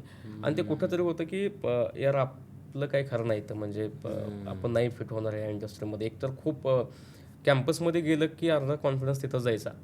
आणि हे फक्त माझ्यासोबत नाही, आम्ही ज्या बॅकग्राऊंडमधनं आलो आहे किंवा आम्ही ज्या कॉलेजला होतो बऱ्यापैकी मुलांचं सगळं असंच व्हायचं. आपला बेल्ट कसा आहे, आपला शूज कसा आहे, अरे ही लोक कशी बोलतात, आपलं काही येत नाही. म्हणजे टेक्निकल C++ राहिलं बाजूला, आमचं ते इंग्रजी आणि कम्युनिकेशनमध्येच युद्ध सुरू झालं की. आणि अभ्यास करायचं कुठं करायचं त्यावेळेस, म्हणजे स्मार्टफोनला यूट्यूब बघत बसतो असं नव्हतं. बरोबर. 15-20 मिनिटं म्हणजे 1 तासाला काय ते 20 रुपये होते सायबर कॅफेला त्यावेळेस. 20 रुपये was big amount that time. बरोबर आहे. तर 20 रुपये घालून काय आपण 5-5 तास नाही बसू शकत तिथे. ती लक्झरी नाही इंग्रजी शिकायची. मग 2 रुपयाचा इंडियन एक्सप्रेस आणायचा किंवा द हिंदू आणायचं, कारण मला ती UPSCचं डोक्यात अजून ते होतं. द हिंदू इंडियन एक्सप्रेस आणला की आठवड्याभर आम्ही तेच वाचत बसायचो इंग्लिशसाठी. तर असे बरेच टप्पे होते. पण समराईज जर करायचं म्हणलं आपल्याला की आत्ताही तो प्रॉब्लेम दिसतोय, आत्ताही तो कमी झाला नाही की इंग्रजी म्हणजेच हुशारी किंवा इंग्रजीच म्हणजे स्किल किंवा पोटेन्शियल हे अजूनही खूप दिसतंय लोकांमध्ये. किंवा आत्ताही तुम्ही बघितलं असेल की मुलांना इंग्रजी आलं म्हणजे हुशार मुलगा आहे. मला वाटतं कुठंतरी आपल्याकडे ना चुकीचं सेट झालंय.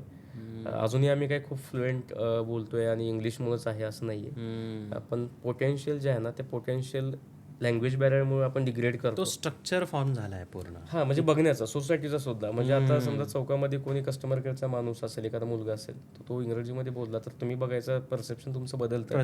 दृष्टिकोन बदलतो. रादर एकाला बोलता येत नाही पण he is technically very sharp, आपण तुम्ही ते रिसिव्ह लवकर नाही करत. करेक्ट. तर तो मला वाटतं तो एक मेजर ब्लॉकर होता त्यावेळेस. तर जॉब सर चालू होता. हां. Tell me about your self वगैरे. मग आम्ही काय करायला लागलो ना, कारण एवढ्या आता इंटरव्ह्यूज आणि फोन कॉल अटेंड केले होते, तर आम्ही एक फॉर्मॅट तयार केला की टेल मी अबाउट युअर सेल्फमध्ये काय लिहायचं, इंग्लिशमध्ये ग्रॅमॅटिकली व्यवस्थित लिहायचं, त्याची प्रॅक्टिस करायची, फोन आला की ते तसंच. म्हणजे काय आहे की त्यामुळं थोडं एक स्टेप पुढे जायला लागलो, म्हणजे तो कॉन्फिडन्स यायला लागला. कारण इंग्लिश अजूनही तो चॅलेंज आहे, कुठून शिकावं आणि कसं शिकावं. बऱ्याच इन्स्टिट्यूशन आल्या, शिकवल्या. त्या काळात स्पोकन इंग्लिश खूप जोमात होतं गल्लीबोळामध्ये. पण मला वाटतं इतकं क्लॅरिटी नव्हती. एक म्हणजे काय की आपण इंग्लिश मुळात खूप करेक्ट शिकायला जातो पहिल्यांदाच, कारण ते आपली मातृभाषा नाही. आता मराठीमध्ये आपण जेव्हा बोलतो, आपण काय सगळ्याच गोष्टी व्याकरणासारखं बोलत नाही, बोलत नाही आपण. हां, म्हणजे आपण काय बोलायला शिकतो, मग चुकतो आपण, आणि मग आपण हळूहळू अजूनही भाषा बरीच वेगवेगळी असते आपली. तर तिथे मुळात इंग्रजीची भीती काय असते ना, की आत्ताही समजा मला एक स्टेटमेंट बोलायचं आपल्याला, तर आपण काय करतो की हे ग्रॅमॅटिकली बरोबर असेल का असं विचार करून बोलतो, आणि मग तिथं ती भीती तयार होते. So it is not about English, it is about fear of English. हां, ॲक्च्युली. कारण काय, समजा मी चुकीचं तुम्हाला एक वाक्य, समजा तुम्ही जेवलात का, हे मला जर इंग्लिशमध्ये विचारायचं असेल आणि मी ते कन्सिडर करून मी तुम्हाला बोललो, तर माझ्या मनामध्ये दुसरं युद्ध काय सुरू होतं की मी हे जर इंग्रजीमध्ये त्यांना बोललो, एक आहे की प्रोनाऊन्सिएशन करेक्ट आहेत का, दुसरं म्हणजे समजा हे ग्रॅमॅटिकली चुकीचं असेल तर तो माणसाला माझ्याबद्दल काय वाटेल. हा जो मुळात आजही प्रॉब्लेम आहे इंग्रजी बोलायचा, की मी बोलताना माझ्याबद्दल समोरच्याला काय वाटेल. तर मला वाटतं याच्यामुळे इंग्रजी आपण जास्त शिकत नाही, आणि हे कोणी शिकवत नाही की चुकू दे, तू बोलायला लाग. हां, म्हणजे आय एम कमिंगच्या ऐवजी आय एम कम असं जरी म्हण, पण त्या समोरच्यालाही कळतं ना. येस. आणि हे मला सुद्धा हे खूप उशिरा रिअलाईज झालं जेव्हा मी कंपनीमध्ये जॉईन झालो आणि बाहेर वगैरे गेलो ना.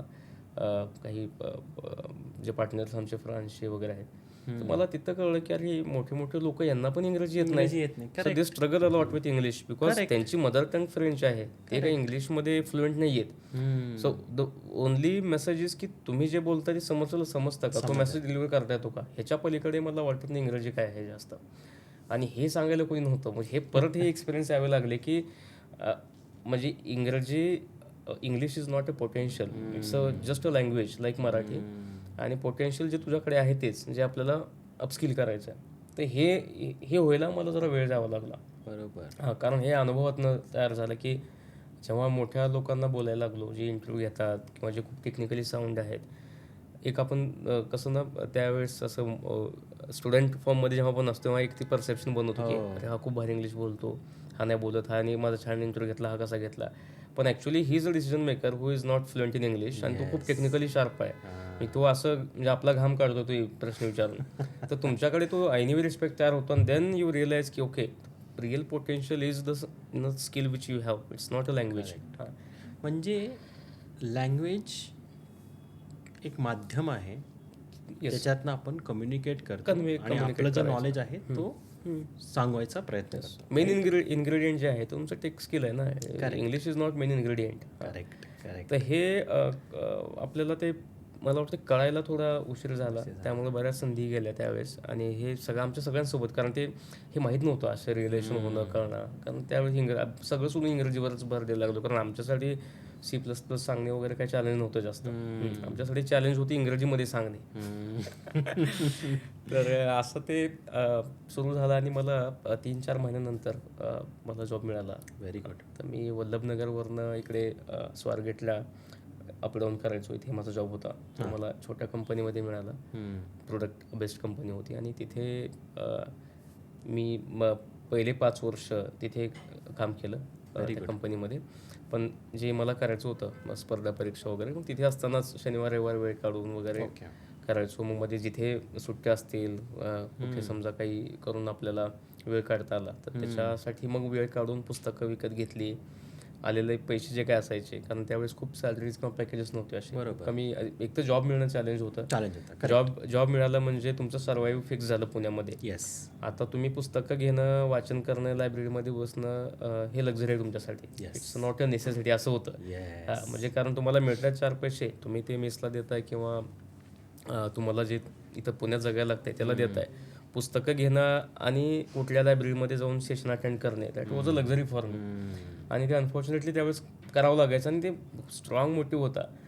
आणि मग त्या कंपनीमध्ये पण सरांनी पण मला खूप सपोर्ट केला की इनिशियल आयडिया होती की अरे तू टेक्निकली शार्प आहेस, एवढं छान करतोयस, तुला तिकडे का जायचं आहे नाही का.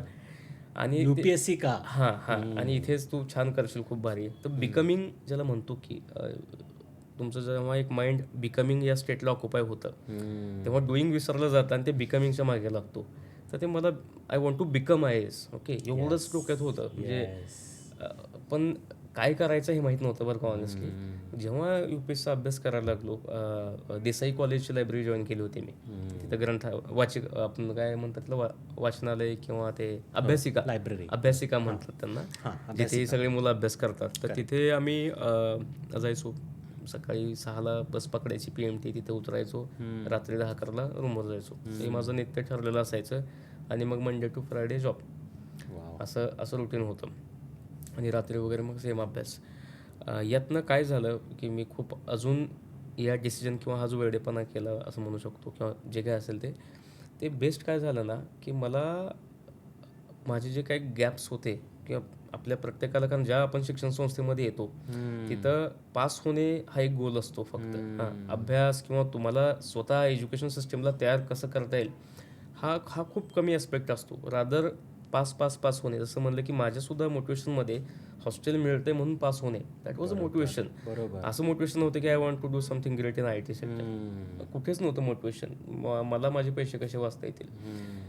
यामुळं काय झालं ना, जे विषय आपल्याला आपण सरकारी शाळांमध्ये शिकतो म्हणा किंवा खूप छान पद्धतीने काही कुठे गॅप्स असतात ते विषय शिकण्यामध्ये, UPSC ना तुमचे जे इनकम्प्लीट अस्पेक्ट्स जे असतात पर्सनॅलिटीमधले ते हळूहळू फिलअप करायला सुरुवात केले.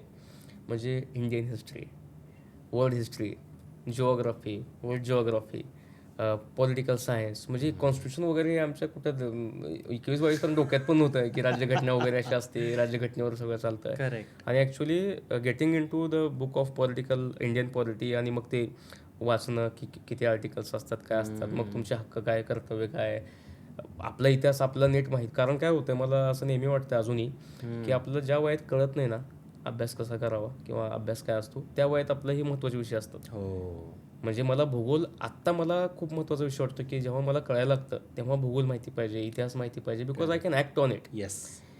मला अशा वयात शिकवलं जातं ना इतिहास भूगोल, मला मला नागरिकशास्त्र काय कळणार आहे पहिले 5वीला सांगा. हां. बरोबर आहे. नाही का, मला अजूनही तेव्हा ते राष्ट्रपतीची नेमणूक कशी करते हा विषय मला राष्ट्रपतीच कळत नाही किंवा राष्ट्रपती असतो काय करतो काही माहीत नसतं, त्या वयात हे विषय शिकवले जातात. जो टप्पा जॉब लागल्यानंतर जो डिसिजन मेकिंगचा आहे की पहिले 5 वर्ष, त्याच्यामध्ये UPSCनं जे भरभरून दिलं त्या अभ्यासक्रमानं, म्हणजे तो मी कम्प्लीट सेल्फ स्टडी केला. सेल्फ स्टडी म्हणजे काय, पुस्तकं घ्यायची आणि वाचत बसायचं. आणि त्याच्यातनं जे उलगडत गेलं तुम्हाला की अरे हे असं झाले का, आपल्या इतिहासामध्ये तसं झाले का, करेक्ट. यानं तुमच्यासुद्धा व्यक्तिमत्वातले वेगवेगळे पैलू उघडायला मदत होते. आणि दुसरं म्हणजे की आपल्याला काय माहिती नव्हतं आणि काय आहे हे सुद्धा कळायला लागतं. आता नैऋत्यवारी, ईशान्यवारी काय कळते 5वीच्या मुलांना सांगा. हां, पण हे जेव्हा आत्ता आपण बघतो तर we can sense the impact of it वगैरे. येस. तर हे त्यावेळेस छान समजायला लागलं. आणि मग माझा सगळ्यात आवडीचा जो विषय होता तर मला इतिहास पण आवडतो बऱ्यापैकी. आणि इथिक्स म्हणून एक विषय आहे, इथिक्स, इंटिग्रिटी आणि ॲप्टिट्यूड म्हणून. येस. तो दी बेस्ट विषय आहे. म्हणजे आत्ता जर मला कोणाला समराईज करून सांगायचं असेल, म्हणजे तुम्ही UPSC करा न करा, ग्रॅज्युएशन करा न करा, पण तुम्ही जेव्हा या एजला येता की जेव्हा तुम्ही एक समजा 20 वर्ष कंप्लीट केलेलं असतं, 20-21 ग्रॅज्युएशन किंवा अंडर ग्रॅज्युएट, त्यावेळेस UPSCचा सिलेबस एक 4 महिने आयुष्यातले काढून ना दुसरं काहीच करायचं नाही, हा पूर्ण सिलेबस वाचायचा. विज्ञानसुद्धा तेव्हा कळतं. आम्ही 8वी-9वीला काय प्रयोग केलेत मला आठवत नाहीत. विज्ञानसुद्धा कसं असतं हे आत्ता समजतं. आणि हे त्यावेळेस मला वाटतं कारण मी पहाटे जायचो ग्रंथालयामध्ये सकाळी उठून. हे सकाळ सकाळी जाऊन पुस्तक उघडून बसणे आणि आपल्या जगाचा इतिहास, आपला इतिहास, मग आपला इंडियन जो फ्रीडम स्ट्रगल आहे तो किती भारी होता. म्हणजे आपण घोषणाबाजीच्या पलीकडे काय शाळेत शिकत नाही, पण इथे ॲक्च्युली काय झालंय हे. आणि ही पुस्तकं म्हणजे रेफरन्स बुक आहेत, हे काय अशी टेक्स्ट बुक नाही आहेत. करेक्ट. तर त्याच्यामध्ये तुम्हाला रिअल झालेल्या गोष्टी, रेफरन्सेस, मोठमोठे पुस्तकं आहे, त्यातनं या गोष्टी कळतात. आणि मग जी प्राऊड वाटायला लागतं की ओके, म्हणजे आपण किती भारी देशामध्ये जन्मलो आहोत, आपला इतिहास कसला भारी आहे. हे कधी कळतं, हे स्वतः अनुभवल्यास वाचल्यास कळतं. तुम्ही सांगणं, मी ऐकणं, म्हणजे शिक्षकांनी शिकवणे आणि खूप छान इतिहास होता आणि मग मी त्याला होला हो म्हणणे. करेक्ट. तर मला वाटतं रादर दॅन हा जो एक्सपिरियन्स घेऊन मग तुम्ही काही त्याच्यावर कमेंट करता, दॅट इज मोर मिनिंगफुल. आणि हे मला रजनीशच्या वन ऑफ द लर्निंग्समधनं आहे की डोंट ॲक्सेप्ट इट, हां, आणि डोंट ट्रस्ट इट. हां, तर तुम्ही ते एक्सपिरियन्स करा अँड देन टेल की तुझा एक्सपिरियन्स काय. कुणाला 10 लोकांना असा एक्सपिरियन्स आला म्हणून तुला तसंच येईल असं नाही. एक्झॅक्टली. मला वाटतं ते खूप छान. अगेन मी म्हणेल की वन्स अगेन की making of life restart. IT मध्ये काम करणे, दिवसभर टेक्निकल डिलिव्हरीज करणे आणि संध्याकाळी हा UPSCचा प्रवास करणे. करेक्ट. आणि असं करत असताना मी एक अटेम्प्ट दिला आणि UPSCचा अटेम्प्ट दिला होता मी. हां. कुठल्या वर्षी दिलास? मी आठवते का? 2000 मला वाटतं 10ला जॉईन झालो, 13ला दिला बहुतेक. 13ला. 13ला. हां, ॲज एक्सपेक्टेड माझा CSAT-मध्ये थोडा स्कोअर कमी आला. माझं मॅथ्स खूप चांगलं नाही आहे, तर मॅथ्समध्ये मला कमी होते. But I was good in GS किंवा जे इंडियन पॉलिटी, इंडियन जिओग्राफी असे सब्जेक्ट होते. पण त्यावेळेस काय झालं ना, त्यावेळेस दुसरं एक स्ट्रगल फेज सुरू झाला. एक म्हणजे सॅलरीज एवढ्या नव्हत्या, चॅलेंजेस वगैरे सर्वाईव्ह करायचे. आणि दुसरं असं होतं की डुईंगमध्ये जास्त बिलीफ यायला सुरुवात झाली. ओके, की IAS व्हायचं आहे, बिकमिंग होतं, स्ट्रॉंग होतं एकदम की हे करायचं आपल्याला. दुसरं रियालिटी अशी होती की बसचे पास कसे काढणार, ग्रंथालयाची फीस कशी देणार, अभ्यासिकाची फीस कशी पे करणार, अभ्यासिकेमध्ये दिवसभर बसलं तर डब्बा कसा घेणार, त्या डब्याचे पैसे कोण देणार. आणि सॅलरी खूप कमी होती 2010-12 या पिरियडमध्ये. आणि दुसरं काय झालं, माझ्यासोबत माझी आत्या असते म्हणजे गावी. तर मी, माझी आजी आणि आत्या, आणि माझ्या आत्याला 3 मुली आहेत. आणि नेमका तो पिरियड असा होता की त्यावेळेस असं झालं की आता मुलींची 10वी झाली गावात, तर लग्न करायचं. आणि मी हे सगळं बघितलेलं, वाचलेलं, किंवा पश्चिम महाराष्ट्रामध्ये मला वाटतं तो इन्फ्लुएन्स जास्त होता की अरे असं कसं काय लग्न करायचं, नाही का, 10वी झाल्या मुलीची. बरोबर. आणि समजा खूप म्हणजे त्यांचं असं असतं गावात, अजूनही असं असतं की तुम्ही खूप चांगले मार्क्स घेतलात तरच म्हणजे पालक असं म्हणताना मी बघितलंय मुलीला स्पेशली, की तू जर 80-90% घेतलेस 10वीला तर तुला मी पुढे शिकवणार, नाही घेतलेस तुझं लग्न करणार. नाही, आजही आहे. हां, आजही ऐकतोय मी. तर ते तसंच आमच्या घरात चालू होतं. आणि मी UPSCचं करत होतो, हे सगळं सोशल सायन्सेस वगैरे वाचत होतो. आणि परत हे असं घरामध्ये चाललेलं. देन आय डिसाइडेड की मी एका मुलीला पुण्यात घेऊन येणार आणि मी शिकवणार. पैसे काय नव्हते, पण मी सगळं शोध केली की कमी पैशामध्ये काय करू शकतो आपण. तर SNDT वुमन्स कॉलेजला खूप कमी पैसे लागतात 11वी-12वी करायला. हे बऱ्याच लोकांना माहिती नसतं. बेस्ट पार्ट आहे की ते महर्षी कर्वे यांचं कॉलेज आहे, फीस कमी आहे, अगदी कुणीही तिथे ॲडमिशन घेऊ शकतं. ते बाकीच्या गोष्टीवर पण बरंच शिकवतात. ते कोणाला माहिती नव्हतं. आणि मी एकदम खुश झालो की छान आहे आता, नाही का, एका मुलीला जर आपल्याला काही मदत करता आली. तसं मी माझ्या आत्याच्या पहिल्या मुलीला इकडे घेऊन आलो 10वी नंतर. मग मला हिचं लग्न नाही करायचं, मी, माझी आजी आणि हे सगळं आम्ही हे बघतो, तुम्ही याची काही काळजी करू नका, तुम्ही तिकडनं काय लागत तो सपोर्ट करा गावाकडनं राहून. तर तसं तिचं शिक्षण सुरू झालं. तिनं खूप छान केलं त्याच्यामध्ये, कॉमर्स केलं. आता she is working for multinational companies. Very good. आणि त्यानंतर मग आम्ही जो पॅटर्न सुरू केला ना, तिच्या बहिणीला घेऊन आलो, तिसऱ्या बहिणीला घेऊन आलो. आता तुमचा जो चौथा म्हणजे लास्ट जो आहे अपत्य, तो भाऊ आहे, त्याला पण तो माझ्यासोबत आहे आत्ता. अच्छा.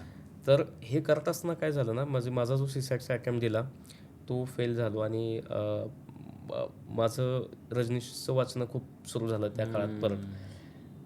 तर समजा एक UPSCला ना कॉमन क्वेश्चन असतो मेन्सला, इंटरव्ह्यूला तुमच्या, की तुम्हाला IAS का व्हायचं, नाही का. मग तेच टिपिकल आन्सर, मला समाज सुधारायचा वगैरे वगैरे.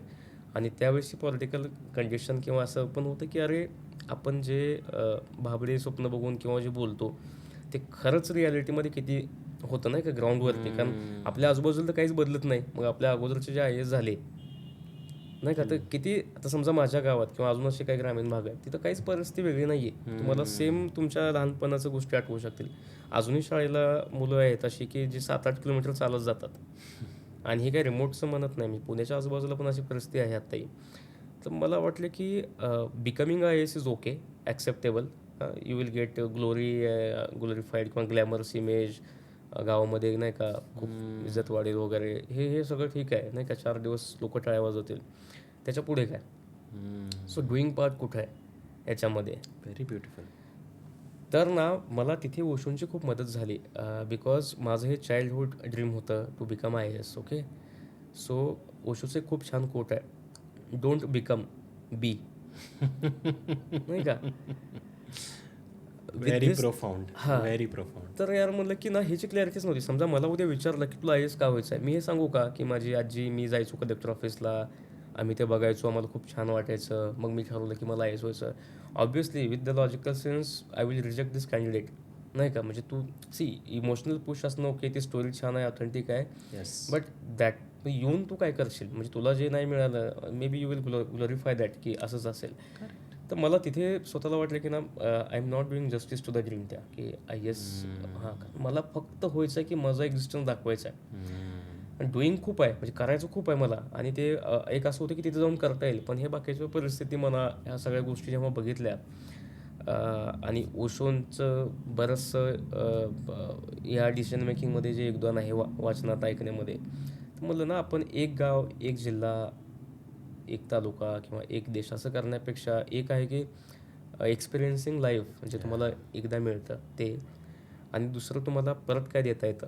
म्हणजे we are here with some purpose, आणि त्याला जर समजा काही छान करता आलं आपल्याला, म्हणजे मला जे मिळालं त्यापेक्षा छान, तर shall I put effort in becoming or doing. So answer was doing. आणि देन आय डिसाइडेड, आणि काही रिग्रेट नाही. मी छान आहे की तो UPSCमुळे मी इथपर्यंत आलो, अभ्यास केला, त्याच्यामुळं मला खूप छान झालं. आणि माझ्या कॉर्पोरेट लाईफमध्ये काम करताना मला जे चॅलेंजेस आता असतात, मला जनरली काय वाटत नाही ते चॅलेंजेस खूप. येस. कारण working in a public space, असा अभ्यास UPSCचा करणे आणि मग कुठेतरी स्टँडअप मीटिंगमध्ये काही सांगणे विचारणे, मला वाटते खूप वेगळ्या गोष्टी आहेत ह्या. येस. हां, तर त्यामुळे इथे पीपल मॅनेजमेंट हा जास्त प्रॉब्लेम होत नाही, कारण आपल्याला एंड गोल काय काय करायचं तुला, मग कुठं अडकून बसायचं आहे. तर त्यामुळं तो डिसिजन घेतला. तिन्ही मुलींना पुण्यात आणून शिक्षण द्यायचं ठरवलं आणि I see that as a doing an outcome. आणि मग तिथनं टीम तयार केली की जी टीम इकोसिस्टम होईल, एकमेकाला सपोर्ट होईल. आणि ते तसंच जेव्हा मी जे एक्सपेक्टेड होतं की लोक now they will realise existence, आणि ते तसंच व्हायला सुरुवात झाली. बिकॉज ह्या सगळ्या सिस्टमला बघून गावातली लोकंसुद्धा डिप्लोमा कर, मुलींना शिकव, हे आमच्याकडे हळूहळू सुरू झालं. आणि ह्याला एक चांगलं एक्झाम्पल म्हणून घेतलं गेलं. म्हणजे जेव्हा गावात जायला लागलो मी, तेव्हा काही मोठ्या लोकांना भेटणे, बोलणे, करिअर गायडन्स घेणे, असे कार्यक्रम सुरू झाले. आणि for them this system become example. माझ्यासाठी काय नव्हतं, it was just doing.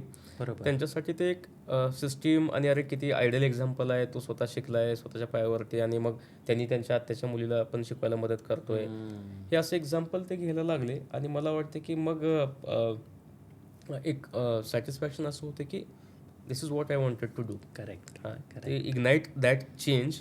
Yes. हां, because I cannot be change maker all the time. सगळीकडे जाऊन मी काहीतरी बसलोय, पण can you ignite it? Yes, I can ignite it. आणि मग ह्या बाकीच्यांना जेव्हा आपण एकेकाला घडवत असतो, त्यांना पण तीच भावना जर उतरवता आली की you become that change, so that other will take a inspiration and will do best in their life.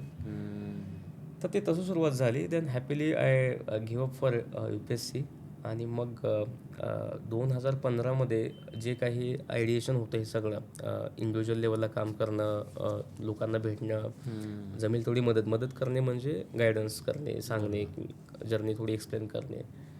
आणि मग याला थोडं मूर्त स्वरूप जे म्हणतो ते 2015ला पीपल सिव्हिलायझेशन फाउंडेशन याच्या माध्यमातून दिलं गेलं. ह्याच्या अगोदर जे काम करायचं आपण इन्फॉर्मल किंवा कॅज्युअल वेमध्ये, त्याला थोडंसं की बाबा स्ट्रक्चर्ड असावं. म्हणजे एक असा थॉट होता की जसं मी IAS झाले तर they can make system strong, they can make system efficient.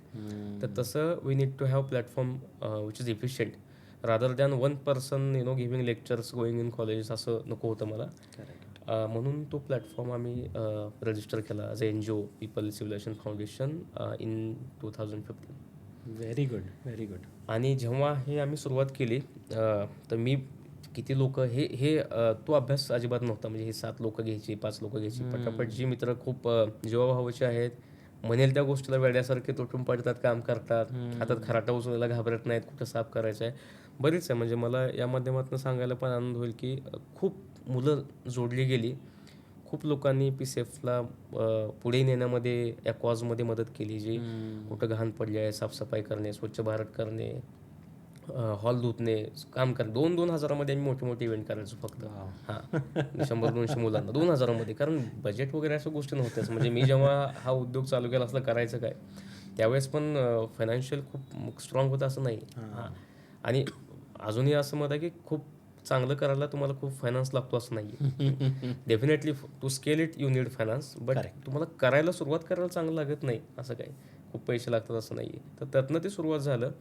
आणि देन आय डिसाइडेड की आपल्याला काहीतरी फिलॉसॉफी पाहिजे की हे का करायचं. तर माझे 3 खूप छान इन्स्पिरेशनल कोट्स आहेत, ज्याच्या बेस्ट, म्हणजे जेव्हा PCFची, ज्याला फाउंडेशन म्हणतो आपण, ते सुरुवात करायचं होतं, की ज्या गोष्टी माझ्या पर्सनल लाईफमधनं पण काही एक्सपिरियन्समधनं होत्या, की जसं मी म्हणलं होतं की सिम्पथी वगैरे अशा गोष्टी खूप डॅमेजिंग असतात इंडिव्हिज्युअलला.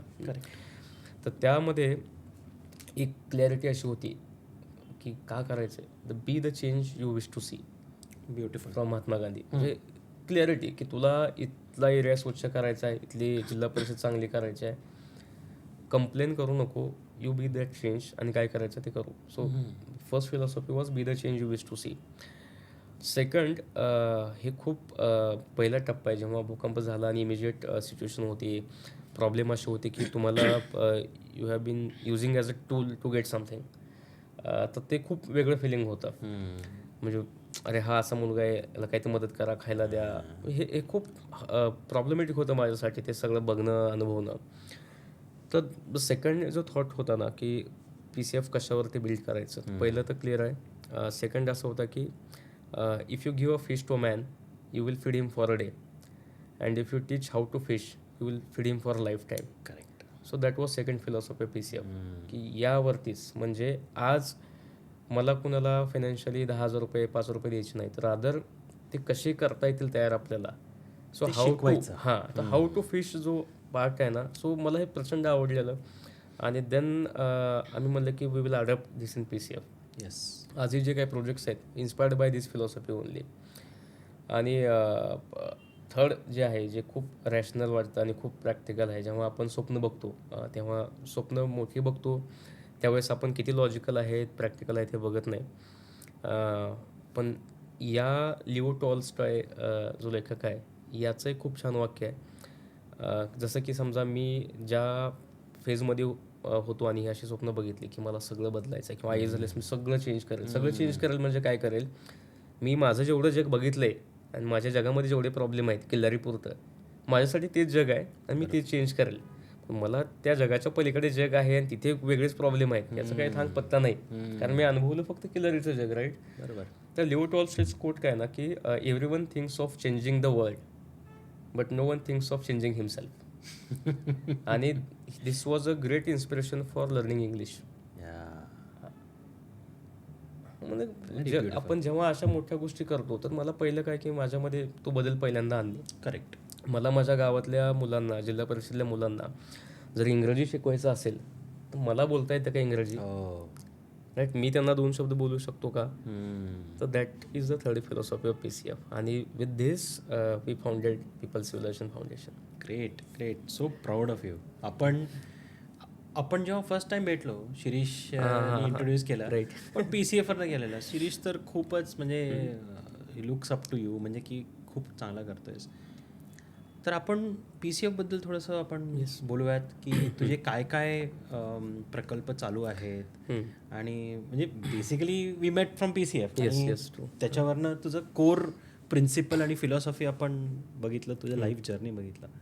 PCFचे काय काय पार्ट्स आहेत, PCFचे काय सांभाळतोस PCF? सुरुवात तर झाली होती म्हणजे बॅकग्राऊंड जे होतं PCFचं, ते बॅकग्राऊंड किंवा कॉन्टेक्स्ट म्हणून असं होतं की मराठवाडा आणि पश्चिम महाराष्ट्र दोन्हीकडे पोटेन्शियल आहे. करेक्ट. दोन्ही समृद्ध आहेत त्या त्या लेवलला. प्रॉब्लेम कुठं आहे, प्रॉब्लेम एक्सपोजरमध्ये आहे. म्हणजे ज्या व्याख्यानमाला जिथं शिवखेराळ येतात, जिथं संदीप लांडे IPS येतात सांगायला मुलांना, जिथे MPSCचे एक आठवडा शिबिर चालतात, जिथे व्यक्तिमत्व विकासाचे शिबिर होतात, तो पश्चिम महाराष्ट्र. आणि मराठवाड्यामध्ये या गोष्टी होत जरी असतील त्या पॉकेट्समध्ये आणि त्या अवेअर नाही आहेत. आणि खूप छान पोटेन्शियलची मुलं आहेत लातूर नांदेडमध्ये. तुम्ही लातूर पॅटर्न ऐकलं असेल. तर पोटेन्शियलला कमी नाही आहे, पण कुठेतरी तुम्हाला ना त्या सगळ्या गोष्टींच्या पुढे जायला, महाराष्ट्राच्या पुढे जायला जी समृद्धता असते आणि जी क्लॅरिटी असते ज्याच्यामुळे आपण मोठा चेंज करू शकतो. तर हे सिव्हिलायझेशन मिसिंग आहे, हे असं माझं मत होतं. याचं कारण असं आहे की मला ग्रंथालय का नाही आहेत आपल्याकडे, आहेत तर चालू का नाही आहेत आपल्याकडे, करिअरच्या गायडन्स सेशन का नाही होत, व्याख्यानमाला का नाही होत आपल्याकडे. असं कुठंतरी ना मला ते कराडला गेल्यास प्रश्न पडायला लागले, अरे आमच्या लातूरमध्ये असं का नाही होत, माझ्या किल्लारीपर्यंत असं ब्रोशर का नाही आहेत की इथं एक 8 दिवसाचं निवासी शिबिर आहे, तुम्हाला तुमची बॅग घेऊन जायचं आहे, 8 दिवस शिबिरामध्ये राहायचं आहे. विपश्यना का नाही होत मोठ्या प्रमाणावरती, मेडिटेशन का नाही कळत लोकांना, योगा का नाही होत, आणि जे आहे ते पॉकेट्समध्ये आहेत. म्हणून हे सिव्हिलायझेशन करायचं हा एक बॅकग्राऊंड कॉन्टेक्स्ट होता. आणि जेव्हा प्रोजेक्ट्स डिफाईन केले, प्रोजेक्ट्स असे होते की माझ्या ज्या काही आयडियाज होत्या त्यावेळेसच्या की आपल्याला काय करायचं आहे, की एकतर एज्युकेशन काय आहे याचं महत्त्व, जे माझ्या काही अनुभवातनं समजा ते IAS व्हायचं असेल त्यातनं जे ट्रिगर झालं होतं वगैरे, हे मुलांना सांगणे, पोचवणे. So awareness was main goal, की create that awareness, share stories, लोकांना तो विश्वास द्या की आपण करू शकतो. कारण परिस्थिती मी म्हटलं ना, मी जिल्हा परिषदला तेव्हा असणं आणि आत्ता जिल्हा परिषद काही फरक नाही, फक्त स्क्रीन आले जिल्हा परिषदमध्ये. डिजिटल एज्युकेशनच्या माध्यमातून तुम्ही भिंती बघितल्या तशाच आहेत, टॉयलेट तसेच आहेत, छत तसेच आहे. चॅलेंजेस आहेत का मुलं सोडून जायचे, तेच आहेत. म्हणून एक जो प्रोजेक्ट सुरू केला, एक तर विश्वास देणे की असं करू शकतो, पोटेन्शियलला चॅनलाइज कसं करता येईल यासाठी यूथ कनेक्ट सुरू करणे, मेंटरिंग वगैरे, की जे पोटेन्शियल आहे त्यांना ह्या गोष्टी, बाबा पुण्यामध्ये असं होतं, पश्चिम महाराष्ट्रामध्ये असं होतं, आपण मेडिटेशन चालू करूया. जिथे असे काही भाग आहेत, तर मराठवाड्यातल्या काही भागामध्ये पॉकेट्समध्ये समजा ॲडिक्शनचे काही प्रॉब्लेम्स असतील तर काही मुलांना मदत कशी करायची, तर त्यांना how we can channelise them from addiction to the sports, correct. असं काहीतरी नाही का त्यांना आवडेल असं ते एक एक एक्सपेरिमेंट सुरू करत गेलो. पहिला जो प्रोजेक्ट होता youth mentoring was main motive, की युथ इंटरॅक्शन करायचं आणि त्यांना ह्या गोष्टी सांगायच्या. तर ग्रंथालय चालू केलं पहिलं आम्ही किल्लारीमध्ये, आता बंद स्थितीमध्ये येते, त्याच्या बरेच चॅलेंजेस आहेत अजूनही. पण 1-2 वर्ष आम्ही ते रन केलं आणि मग तिथे काही एक व्हॉलंटियर्स तयार केले, त्यांनी पण खूप मदत केली आणि हा कॉज थोडा पुढे गेला. तिथून मला एक प्रोजेक्ट खूप इम्पॅक्टिंग आहे जो मला करायचा होता, तो सुरू केला 2000 मला वाटते 18पासून. तो होता स्कूल किट. ओके. तर मी गावात असताना 10वीपर्यंत मला पुण्यावरनं एक मॅडम होत्या, त्या दरवर्षी मेमध्ये एक किट पाठवायच्या. कधी कधी त्या घेऊन यायच्या आणि त्या किटमध्ये थोडं हे सगळं आपलं स्टेशनरी एसेन्शियल्स जे असतात ते आणि खाऊ असायचा, जो खाऊ गावात मिळत नाही. म्हणजे समजा पुण्याहून जर बॅग भरली मी, तर तुम्ही इकडनं काहीतरी वेगळं टाकाल त्या बॅगेमध्ये. आणि it was very different like goodies, की अरे किती छान बॅग मिळाली आहे आणि आपलं सगळं नवीन नवीन आहे, आपल्याकडे कंपास पेटी आहे. कधी कधी असं व्हायचं, मी समजा 7वीला आहे तर माझ्याकडे खूप छान स्टेशनरी आयटम असायचे जे गावात किंवा मुलाकडे नाही आहेत पुण्या. आणि ते सुद्धा एक मोटिवेशन होतं, की आपल्याला नवीन बॅग आहे, आपल्याला असं खूप छान आहे अभ्यास करायला. सगळं एकच किट यायचं, त्याच्यामध्ये पुस्तकं 5-6 नोटबुक, कंपास पेटी आणि थोडा खाऊ असायचा, पेन वगैरे असायचा. तर मला वाटतं हे मला 10वीपर्यंत कंटिन्युअसली यायला होतं दरवर्षी. स्टार्टिंग फ्रॉम चौथी ते 10वीपर्यंत मला मिळत गेलं. हे कोण पाठवायचं, कुठली संस्था आहे, मला कधी मिळाले नाहीत ते. म्हणजे मला जेव्हा समजलं तेव्हा मी प्रयत्न केला भेटायचा, पण ते नाही झालं. जर हे पॉडकास्ट त्यांच्यापर्यंत पोहोचलं तर त्यांनी ऐकलं तर आय थिंक रीच आउट करायला त्यांना. आणि हे किती मोठी मदत होऊ शकते जेव्हा तुमच्याकडे काहीच नाही आहे आणि तुमच्याकडे न्यू ब्रँड नोटबुक्स येत आहेत. कारण आम्ही रफ वही सगळ्या वह्याच्या राहिलेले शिल्लक पानं काढून त्याची रफ वही बनवायचो मी आणि आजी. आमचा मे मधला हा सगळ्यात छान टाइमपास होता. मे मध्ये जे उन्हाळी खेळ खेळतात ना, त्यामध्ये आम्ही असं करायचो की मी आणि आजी मी सगळ्या वह्याच्या हे काढायचो पानं वाईट आणि दाबण्यानं शिवून रफ मोठी वही बनवायचो. ती रफ बुक म्हणून वापरायची. आणि हे जे किट येतं आपल्याला, तर ते किट खूप छान पद्धतीनं वापरता येईल. आणि त्या किटमुळं जो त्या वयामध्ये असताना जो इम्पॅक्ट तयार झाला तो मला वाटतं खूप भारी अमेझिंग होता. आणि त्याचंच रिटर्न गिफ्ट म्हणून we started that PCF school kit initiative. आणि बेस्ट क्वालिटी इसेन्शियल किट्स ते फक्त टार्गेटेड टुवर्ड्स ZP स्कूल्स आणि जे अंडर प्रिव्हिलेज्ड बट खूप ब्राईट आणि पोटेन्शियल असले मुलं आहेत, आपण त्यांना हे किट्स देतो. तू कसं शोधतोस की कुठल्या जिल्हा परिषदचा स्कूल आणि कंडिशन्स कशा आयडेंटिफाय करतोस? आणि अजून कंडिशन आहे का जे प्रॅक्टिकली 5 किलोमीटर चालून मुलं येतात? आता रिसेंट एक्झाम्पल सांगायचं असेल तर गेल्या वर्षी 2025 500 किट्स प्लॅन केल्या होत्या. मी आणि माझे काही PCFचे जे मित्र आहेत, आम्ही जनरली आम्हाला फिरायला आवडतं, तर आम्ही गाड्या काढणे आणि डोंगरात फिरणे, शाळा शोधणे. तर असं सर्वेईंग जे आहे ते सर्वेईंग म्हणजे कसं करतो, how to identify schools. Direct शाळेवरती जाणे, शिक्षकांना भेटणे, मुलांना बघणे प्रत्यक्षामध्ये आणि शिक्षकांशी मुलाशी इंटरॅक्ट करणे आणि मग डिसाईड करणे की ही मुलं आपण जे ठरवलं त्या निकषामध्ये बसतात का. म्हणजे उगाच घेतलंय आणि वाटत फिरलोय फोटो काढले असं नाही. मग त्या मुलांचा डेटाबेस तयार करणे. म्हणजे माझ्याकडे आता गेल्या वर्षी 500 मुलांचा डेटाबेस आहे की त्यांना तुम्ही फोन करून बोलू शकता, विचारू शकता किट कसं आहे, मिळालं का. तो डेटाबेस म्हणजे जेन्युनिटी जी आहे किंवा ऑथेंटिसिटी म्हणू शकतो डेटामधली, खरंच त्या मुलाला गरज आहे का, तर तो प्रयत्न करणे. तो कसा करणे, डायरेक्ट ग्राउंडला जाणे, ऑन द ग्राउंडला जाणे जिथं. आणि असे काही आता एक्झाम्पल्स आहेत की आम्हाला काही ठिकाणी गाडी लावून 5-6 किलोमीटर आम्हाला स्वतःला चालत जावं लागलंय आणि मग ZP शाळेला पोहोचायला स्कूलला येतं आहे. मानगाव मधल्या बऱ्याच शाळा आहेत अशा, तिथे तुम्हाला गाडी नाही जाते. आणि तू हे म्हणतोयस की शिरीष पण म्हणत होता की स्पेशल एरियामध्ये स्पेसिफिक किट्स, तुम्ही custom kits. Yes, exactly. Custom kits म्हणजे काय की समजा आपण जेव्हा किट, बेसिक एक किट असतं जे सगळ्यांना कॉमन असेल, पण आता इकडल्या शाळा घेतल्या पश्चिम महाराष्ट्रामधल्या किंवा जिथं खूप पाऊस पडतो आणि लातूरमधली काही स्कूल असेल तर इकडे रेनकोट देता येतील आपल्याला, पावसाळी शूज देता येतील मुलांना. तिकडे ह्या गोष्टीची गरज नाही आहे असं. खरंच कारण बेअरफूट जातं म्हणजे अजून मुलं आमच्याकडे एक फोटो आणि व्हिडिओज पण आहेत. आम्ही लास्ट टाईम जेव्हा ज्या शाळेमध्ये गेलो होतो, म्हणजे आम्हाला सगळ्यांना ते खूप लागलं की म्हणजे मला असं पर्सनली वाटलं की इथे हा इव्हेंट नव्हता करायला पाहिजे त्या याच्यासाठी. कारण असं आहे की आम्ही आम्ही काय केलं ना, एका शाळेमध्ये बाकीच्या शाळेंच्या मुलांना इन्व्हाइट केलं की एका ठिकाणी आलं की डिस्ट्रीब्युशन सोपं जाईल. कारण मुलाची जी संख्या आहे ती एका स्कूलमध्ये 3-4 मुलं असे पण आहेत, जिथं खूप रिमोट एरिया आहे तिथे. तर लिटरली यू वोंट बिलीव्ह, पहिलीची मुलं पायामध्ये काय नाही आहे, जिथनं रायगड दिसतो त्या डोंगराच्या पायथ्यापासनं तो डोंगर चढून खाली अलीकड, तिथनं परत पठारावरनं 5-6 किलोमीटर चालून हे फक्त किट घ्यायला आली होती आणि वर पाऊस चालू होता. आम्ही 4 व्हीलरमध्ये गेलो आहे, आमच्या गाड्या बाहेर लागल्यात. तिथनं आम्ही आम्ही आम्ही काय आमच्यासाठी थोडं अंतर चालत जाणार, पण ही मुलं आलेत आणि फाटलेली कपडे वगैरे आहेत अंगावरती. जनरली सगळी कातकरी ट्राईब जे आहेत त्यांची मुलं आहेत आणि काही गरीब शेतकरी जे आहेत ज्यांना बाहेर परवडत नाही अशी मुलं आहेत. आणि ही मुलं अशी म्हणजे काकडत थंडीनं मस्त तिकडे येऊन थांबलेत, वाट बघतायत कधी बॅग्स मिळणार. आणि मग आम्ही त्यांना त्या बॅग्स दिल्या. हे सगळं बघितलं तर ते म्हणजे असं होतं की काय करतोय आपण, नाही का. इथे आत्ता कुणाला जर मी विचारलं की काय आजारी पडले तर काय सोर्स आहे, काही नाही, पानशेतला जायला लागेल. पानशेत किती, तिथनं 1.5 तास. कसं जायचं पानशेतला, बस येते दिवसातनं एकदा. रस्ते आहेत का, रस्ते नाही आहेत. नाही तर कोणत्या गावातले मग रिक्वेस्ट करून घेऊन जायचं. अदरवाईज जो दुसरा पर्याय कायम ओपन असतो, ते जे पाणी आहे जिथनं उगम होतो पानशेतच्या धरणाला, ते गाव आम्ही जिथे गेलेलो, तर त्या गावातनं बोटिंग सर्व्हिस असते. म्हणजे इकडनं बोट मग तुम्हाला बोटीनं पलीकडे घेऊन जाते. अच्छा. विचार करा की आज आत्ता आपलं डोकं दुखते, आपल्याकडे एका क्लिकवरती औषधं घरात येतात. आणि ही आत्ताच याच 2026मध्ये लोक अशी पण आहेत ज्यांना हे सगळं म्हणजे मेडिकल नाही ना, स्टेशनरी नाही आहे. म्हणजे एक पेन्सिल जर कमी पडली द्यायची म्हणलं की आपण घेऊन येणार स्टेशनरीमधनं म्हणतो, तिथं तो ऑप्शनच नाही आहे. तर तिथे अशा बेसिक सुविधा आणि मला वाटलं हे एज्युकेशन तर खूप नाही का आपण किट देतो, हे बाकीचं बघूनच आम्ही हादरलो की यार किती भयानक आहे सगळे.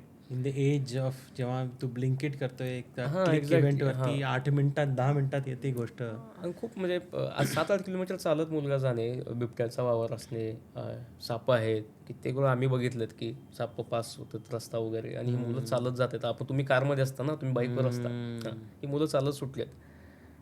भयानक आहे सगळं. आणि मग मुलींचं शिक्षण अजूनही थांबतंय. कारण समजा एका कुटुंबामध्ये 3-4 मुलं लेकरं असतील, तर जी मोठी 6वी-7वीला मुलगी जर गेली आणि मुलगा कोणी घरात लहान झाला, जन्माला आला, तर त्याला सांभाळत बसायचं. आईवडील कामाला जाणार, मुलगी त्यांना सांभाळणार, मग तिचा छोटा भाऊ शाळेत जाणार. असं बऱ्यापैकी अजूनही कॉमन चित्र आहे.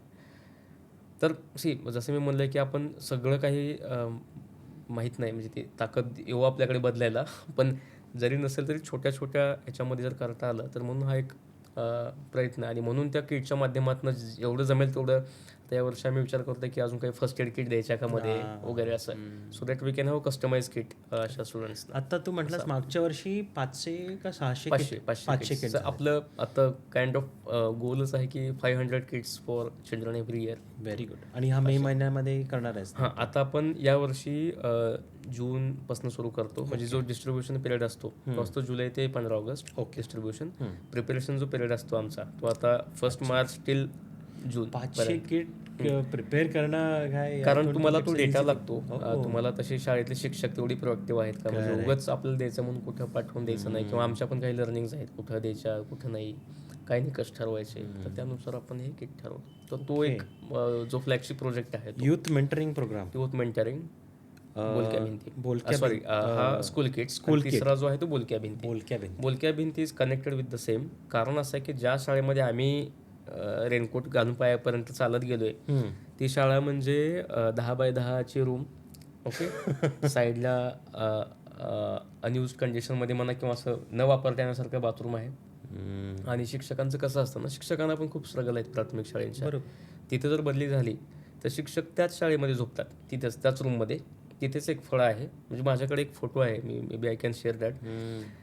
तर फळामागे इथे गॅस सिलेंडर ठेवला आहे, शिक्षक इथे खाली आतरून झोपत आहेत, 2 बेंचेस आहेत तुटकी मुटकी, आणि ते 4-5 मुलं तिथे येऊन बसतात. आणि शिक्षक जोपर्यंत ड्युटी आहे तोपर्यंत तिथेच राहणार, हे करणार, असं आहे. तर आम्हाला वाटलं की समजा मी माझ्या मुलाला घालायला आवडेल काय अशा शाळेमध्ये.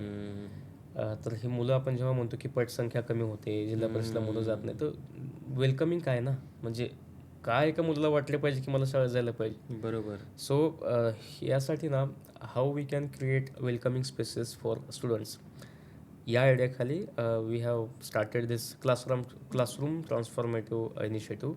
त्याच्यामध्ये कम्प्लीट क्लासरूम आपण ट्रान्सफॉर्म करतो. म्हणजे काय की डागडुजी असणे, पुट्टी असणे, लावणे, काढणे, छान कलरफुल तयार करणे रूम, पेंटिंग्स काढणे, मुलांना अबकडे अशा गोष्टी काढणे.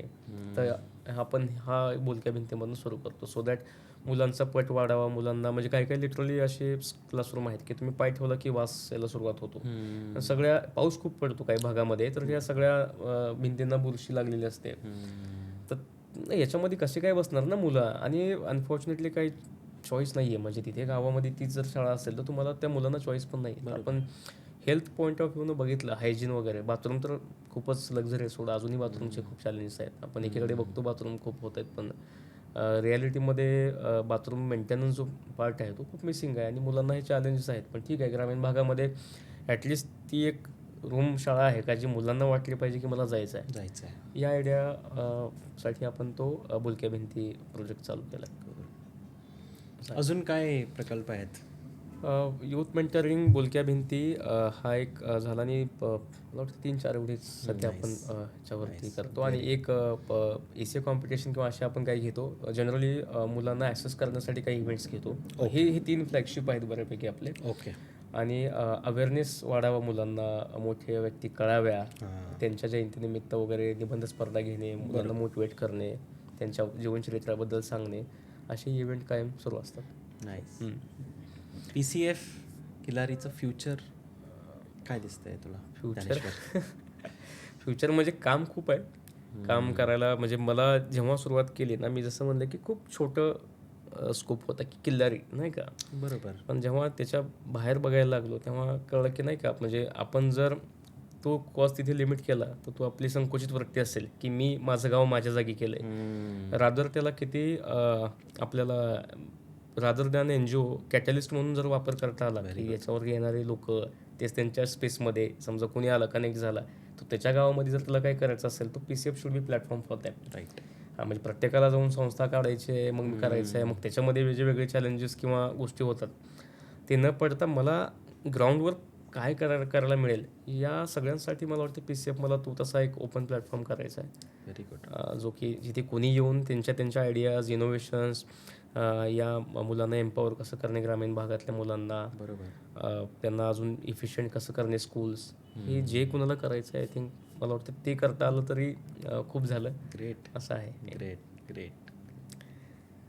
Yes. Thank you very much Dnyaneshwar. Thank you sir. एवढं तू ग्रेट थॉट्स आहेत, ग्रेट माइंड.